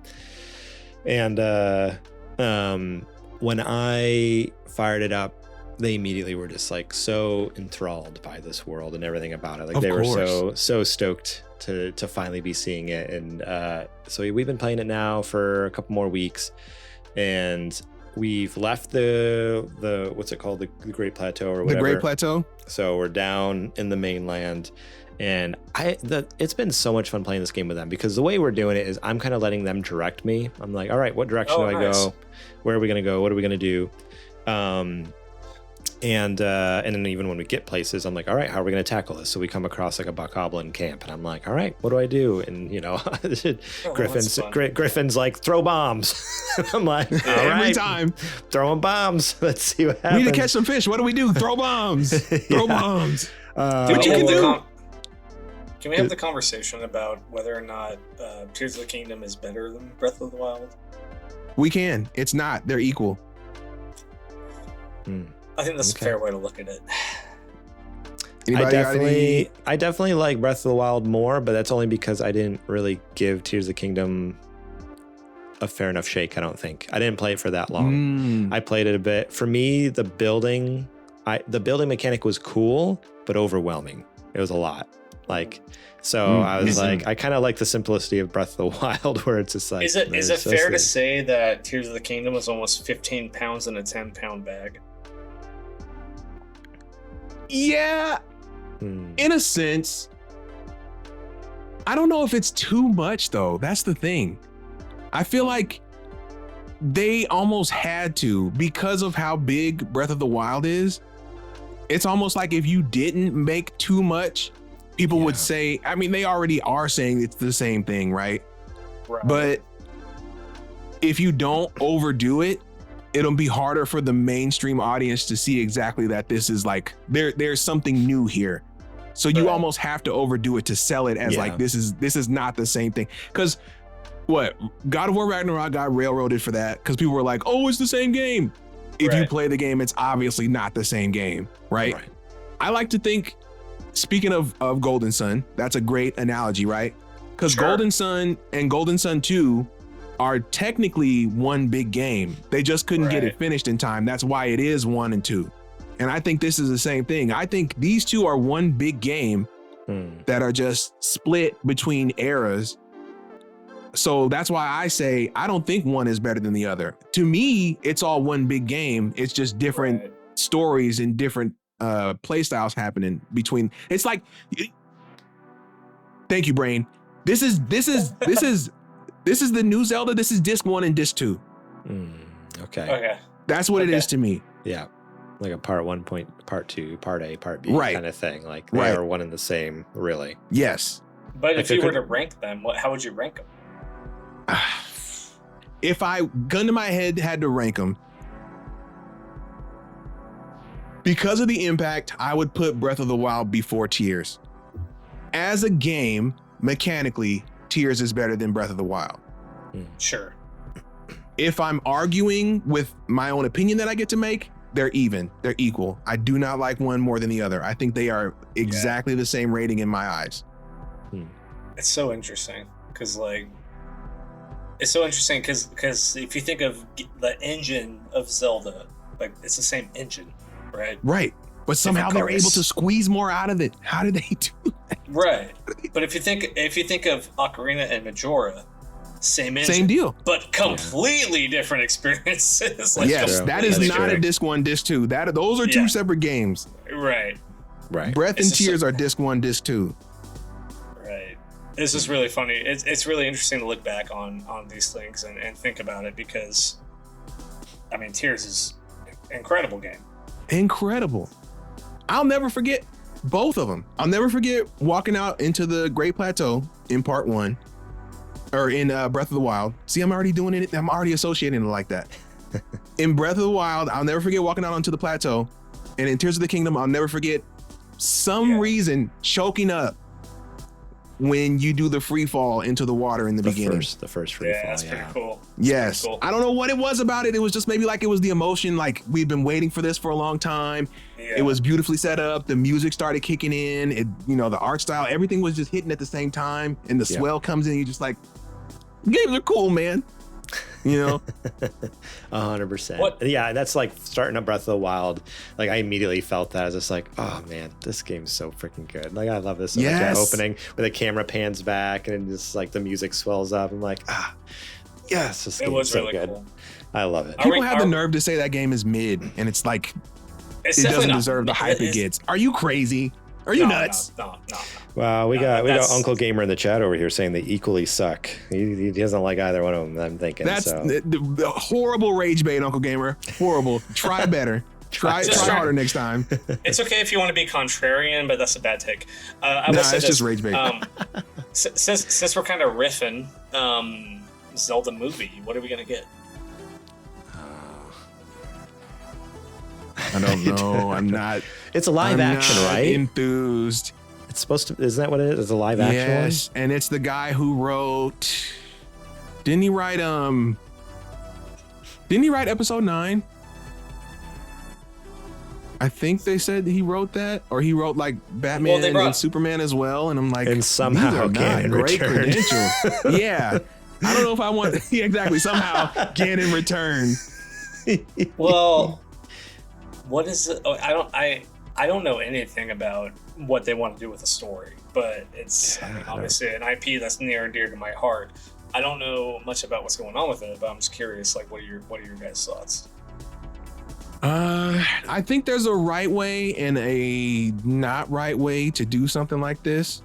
In my opinion, I don't know if it necessarily needed to be the art style, but I would have 100% just ripped off Samurai Jack. and done the Zelda movie that way. Like animated. Where he stays incredible. Where he stays silent. You can have a different studio to do the art style, make it more cinematic. Yeah. You know, if you want an anime studio to do it, right? Go ahead and do that. But I'm bringing in Gendy Tartakovsky, right? He doesn't necessarily have to direct it, but, you know, to advise and just kind of help us to get that vibe where Link is a silent protagonist and the story is happening around him, right? I mean, Jack talks sometimes, but like we're talking very rarely. So if you want Link to talk, you can, but it's more effective. And it's just like Jack, right? You pay attention when Jack talks because he doesn't so often. He's always quiet most of the time. So you got to play to that strength because he's always been quiet in the games, always. So it's always like a big, like even think about like, I'm coming back, right? But in Metroid Dread, when Samus was speaking for the first time, not for the first time, she's talked, right? But like shocking, out of nowhere, I remember being glued, mouth agape. Like, what do you mean she's saying full sentences and in a different language? It threw me off. I was like, whoa, but it was cool. Right. It was great. But it's a moment you remember because it's so striking. It's so different. So coming back, right? I think if you did that for Link, and maybe I would say even probably limit him to talking 4 times throughout the movie, right? And the rest of it, he's silent and he's reacting to other dialogue from other characters or other things going on in the world. Pace the action fine. Figure out a way to tell the story around him. Don't say it's impossible because Jack did it decades ago. So that would have been my take to do it. But I know they're just going to do like your typical adventure, you know, sword and spell, probably Lord of the Rings ripoff movie and call it a day. I hope not. So my biggest gripe is that it's live action. Like, I don't see how they do it without it being cheesy. Me either. Corny. Yeah. Like, either it's going to be too realistic and then it just like barely even feels like a Zelda, or it's going to be, I'm afraid it's going to be like Minecraft kind of feel where it's just like real people in like this virtual world kind of thing, which I haven't seen the Minecraft movie, but just looking at the trailers, I'm just like, I just don't understand. A fairy shows up, she says, "Hey, listen." Yeah. Oh my God. Yeah, I know. Link's outfit is gonna look so corny in real life, dude. Yeah, I don't know what it is. I don't it's know. Just, Uncle Gamer in the chat. I like. Uncle Gamer in the chat real quick says, no, real quick. He said Studio Ghibli Zelda movie, let Nintendo throw all the money they can. I'm like, yeah, honestly, like, I'd be down for that, but Ghibli's not gonna do that. There's something that Adrian said that's kind of sticking with me, and it has to do with the sounds. And one thing the Zelda series has always done extremely well is sound effects. Yeah. And how they bring you into the environment. So a silent protagonist who you feel like you feel what they're feeling as they walk in. Like if they had a kid, if they did an Ocarina of Time spin, right? And they have like an 11-year-old who's got a sword and he's like stepping out of the Kokiri forest. And all you hear is like the ambiance of the world he's entering. Right. Like, that could be really powerful. It's almost like distant footsteps because you know something's coming. Something's watching him. It's like what's the John Krasinski movie with his wife Emily? A Quiet Place. Yeah. Do that with Zelda. Like that's what I'm saying. That's what I'm saying. Make it an art piece. Make it like a kid who's gonna be a reluctant hero who is something that's bigger, but like we're like invested in this world and like it's almost like it's tense the whole time. That could be really good.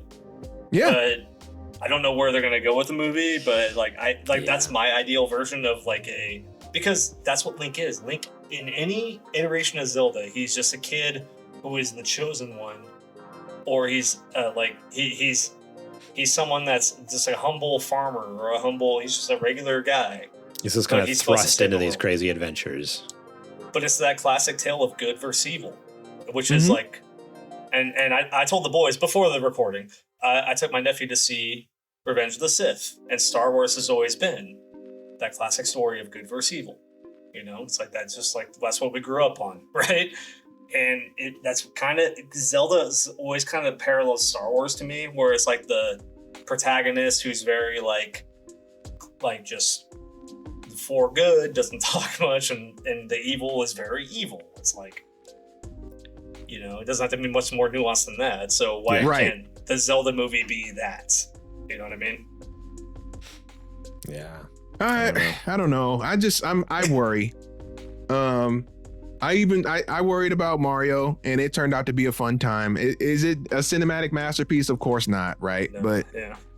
it was still okay. It was still a fun time. I don't even know if this is going to be like a fun time. That's what I'm And saying. I don't need it to be fun. I mean, I need it to be like, I don't know if this is going to be like a quality product.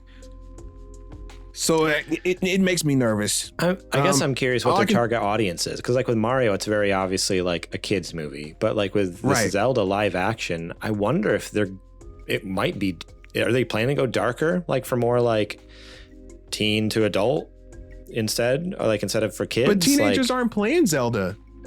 No, they're not. No. So I don't know. I'm curious what their demographic is. Yeah, it's not teenagers, right? They don't care about Nintendo games, right? They're still too cool for them right now, right? The 13 to 17, we'll say that pocket of kids. They got Fortnite right? They still, it's colorful and it's got an art style. I can't be seen with that baby stuff. And kids are not playing Zelda because they're playing Fortnite, they're playing Roblox, they're playing whatever, other live service game that's out, right? So, and then the problem with that is, okay, who do you have left? You have the older crowd. And yeah, you can make something simplistic that might hit, but I would argue that the best movies like Pixar movies are movies that hit for everybody. So if you try to make a Zelda game that's only made for adults, it's going to lose some of that, special sauce that it has. Also, Nintendo would never let you make a specifically mature Zelda movie. Right. No. That's not in their wheelhouse for that series. Right. That's a really interesting they haven't made a game like that. question to bring up. Zelda's not that kind of game. It's not a blood and guts game. No, it's not. It's not at all. But it also like feels weird to have like the vibe of the Zelda game in a live action setting. So that's where I'm like, it's just so like those things don't go together at all. Which is what Adrian's saying is so interesting, because Mario lends itself to little kids because it's like it's an animated movie. It's Mario. He's fun. Sonic, same thing. Sonic lends itself to a younger audience. Mm-hmm. Does Zelda lend itself to a younger audience? Like, no. It's a bright, colorful world, but no, even the subject material is generally more mature in the Zelda games. Even but like the people, millennials our age, like love that, but the kids are not going to want to go see Link. That's where Nintendo's challenge comes in. It's like, how do you appeal to the kids? You know what I mean? It's crazy. I don't know. They got a tough uphill battle. I wish them the best. I hope this turns out good.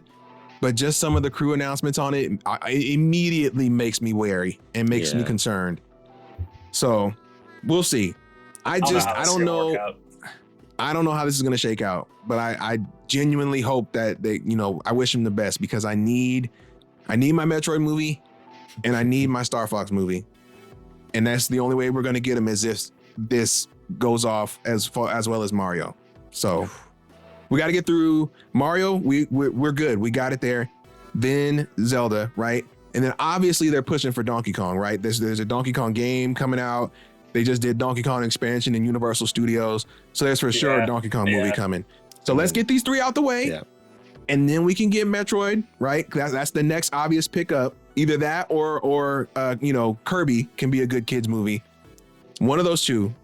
Kirby, but I know for a fact my kids would lose their mind. My kids love Kirby so much. I don't know why. You see what I'm saying? Kirby you see what I'm saying? Kirby's like God to them. Like they are so Kirby's obsessed universal with Kirby. appeal.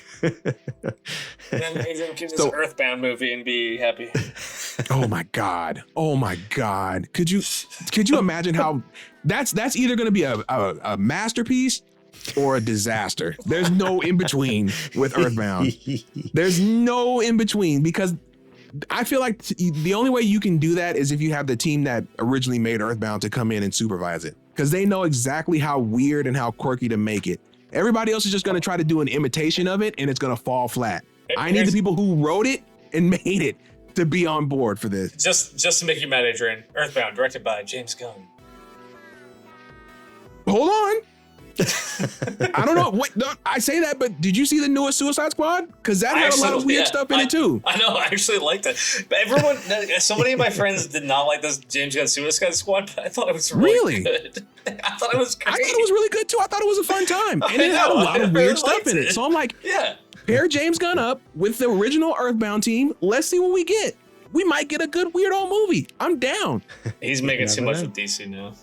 Yeah, he's busy. He's gonna be busy for the next few years. But are you guys gonna see Thunderbolts? Because I'm gonna see it this Friday. I gotta take maybe it on Disney Plus. I didn't see Captain America either. I've dropped off of Marvel America. stuff. It's been a couple years since I've watched any Marvel stuff, so I'm behind. So I watched Brave New World.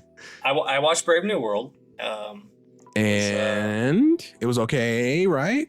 It's fine. Okay. It's fine. Anthony Mackie was really good in it. Like he's the next Cap. I mean, I don't know, like his leadership and like just the way he played the character. Like, I'm convinced that that's the next Captain America. Like, there's no other way to put it. It was just the Red Hulk stuff and like all the other things that come with that movie that just felt rushed and weird, and like we don't have a solution to this, was like how it felt with that movie. But I thought Anthony Mackie was really good in it. And like, I got a question. How much did it come through on screen that Harrison Ford didn't want to be there? On a scale of 10? On a scale of 1 to clearly obvious that he was just there because they pulled up a dump truck of money to his house. It's either a 6 or a 7. I think I would say it's a 6. I do think he actually acted well in it. Like, I think he played a good Ross, but like there was just little things about the movie that was like, I feel like this feels like it was rushed, or they didn't decide what they wanted to do with this. And also there was a strike. There was all these things that happened with it. But like, I'm honestly like, I like Anthony Mackie was good in the movie. Like, he was like, he killed it. And then like, there was just a lot of like little things about it that just didn't feel right. And it wasn't so much Harrison Ford, it just was like other things. But I rented it, I watched it on my TV, and I was like, that was fun. It was fine. Wasn't amazing. Wasn't terrible. I liked it. And I'm honestly like, I'm weirdly like optimistic for Thunderbolts. I haven't watched a lot of trailers. I watched a lot of things. But also, like, did you guys watch Daredevil? Born Again? I've heard nothing but good things about it. Good things about it, though. Very good. Very good. Very fun. Very good. It was a good time. All right. Not too shabby. Good to know. Yeah, maybe I need to do a little Marvel catch up at some point. Need to at least the greatest hits. Get through some of the good stuff. Hop on the band. Hop on the. Marvel's gonna come back. We're gonna come back. Like, I feel like Daredevil Born Again was good. I have high hopes for Thunderbolts. I feel like we've had a bad few years, but they're gonna get back into it. Ooh, buddy. Yeah. Well, time will tell. All right. Well, that's it for this episode. Thank you all so much for listening and watching. Whether you're listening on and watching over on patreon.com/supergamerboys, or if you are listening or watching later on youtube.com/supergamerboys, or on podcast feeds, Apple Podcasts, Spotify, you name it, we're everywhere. Thank you so much through the years for listening to us, enjoying our content, and continuing to listen to our stuff. Support us. Eddie, I just want to say thank you for joining us here on the show tonight. I appreciate you taking the time out of your schedule, out of your day, to come by and hang out one last time. Maybe not. I don't know. You threw that topic out there. Now I feel like we got to have you back and talk about it before we're done. But I appreciate you coming by.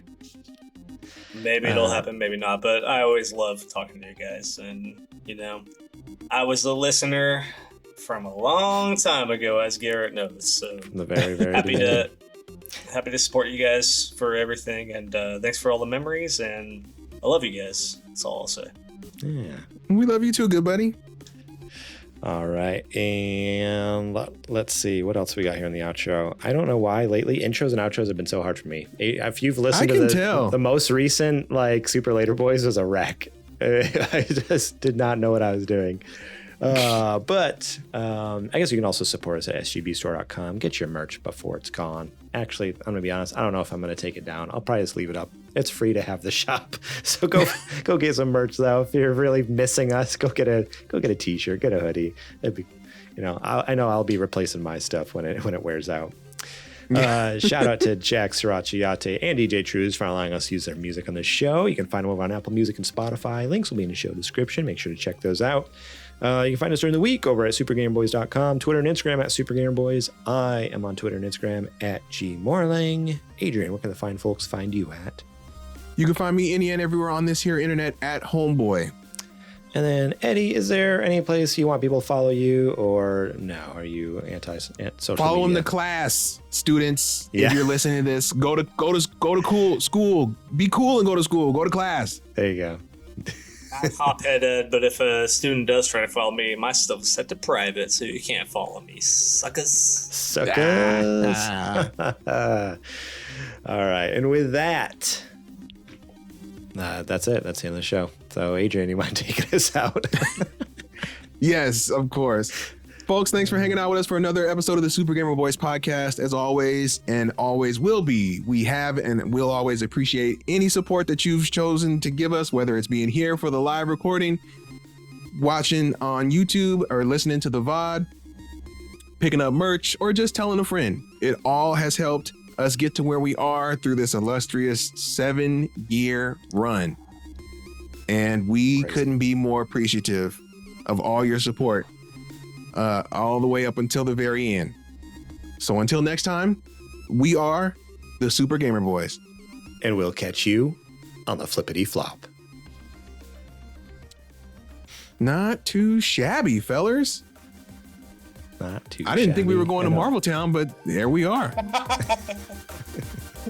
I just wanted to I want to throw in as many things just to derail you guys as this pod on. But it worked.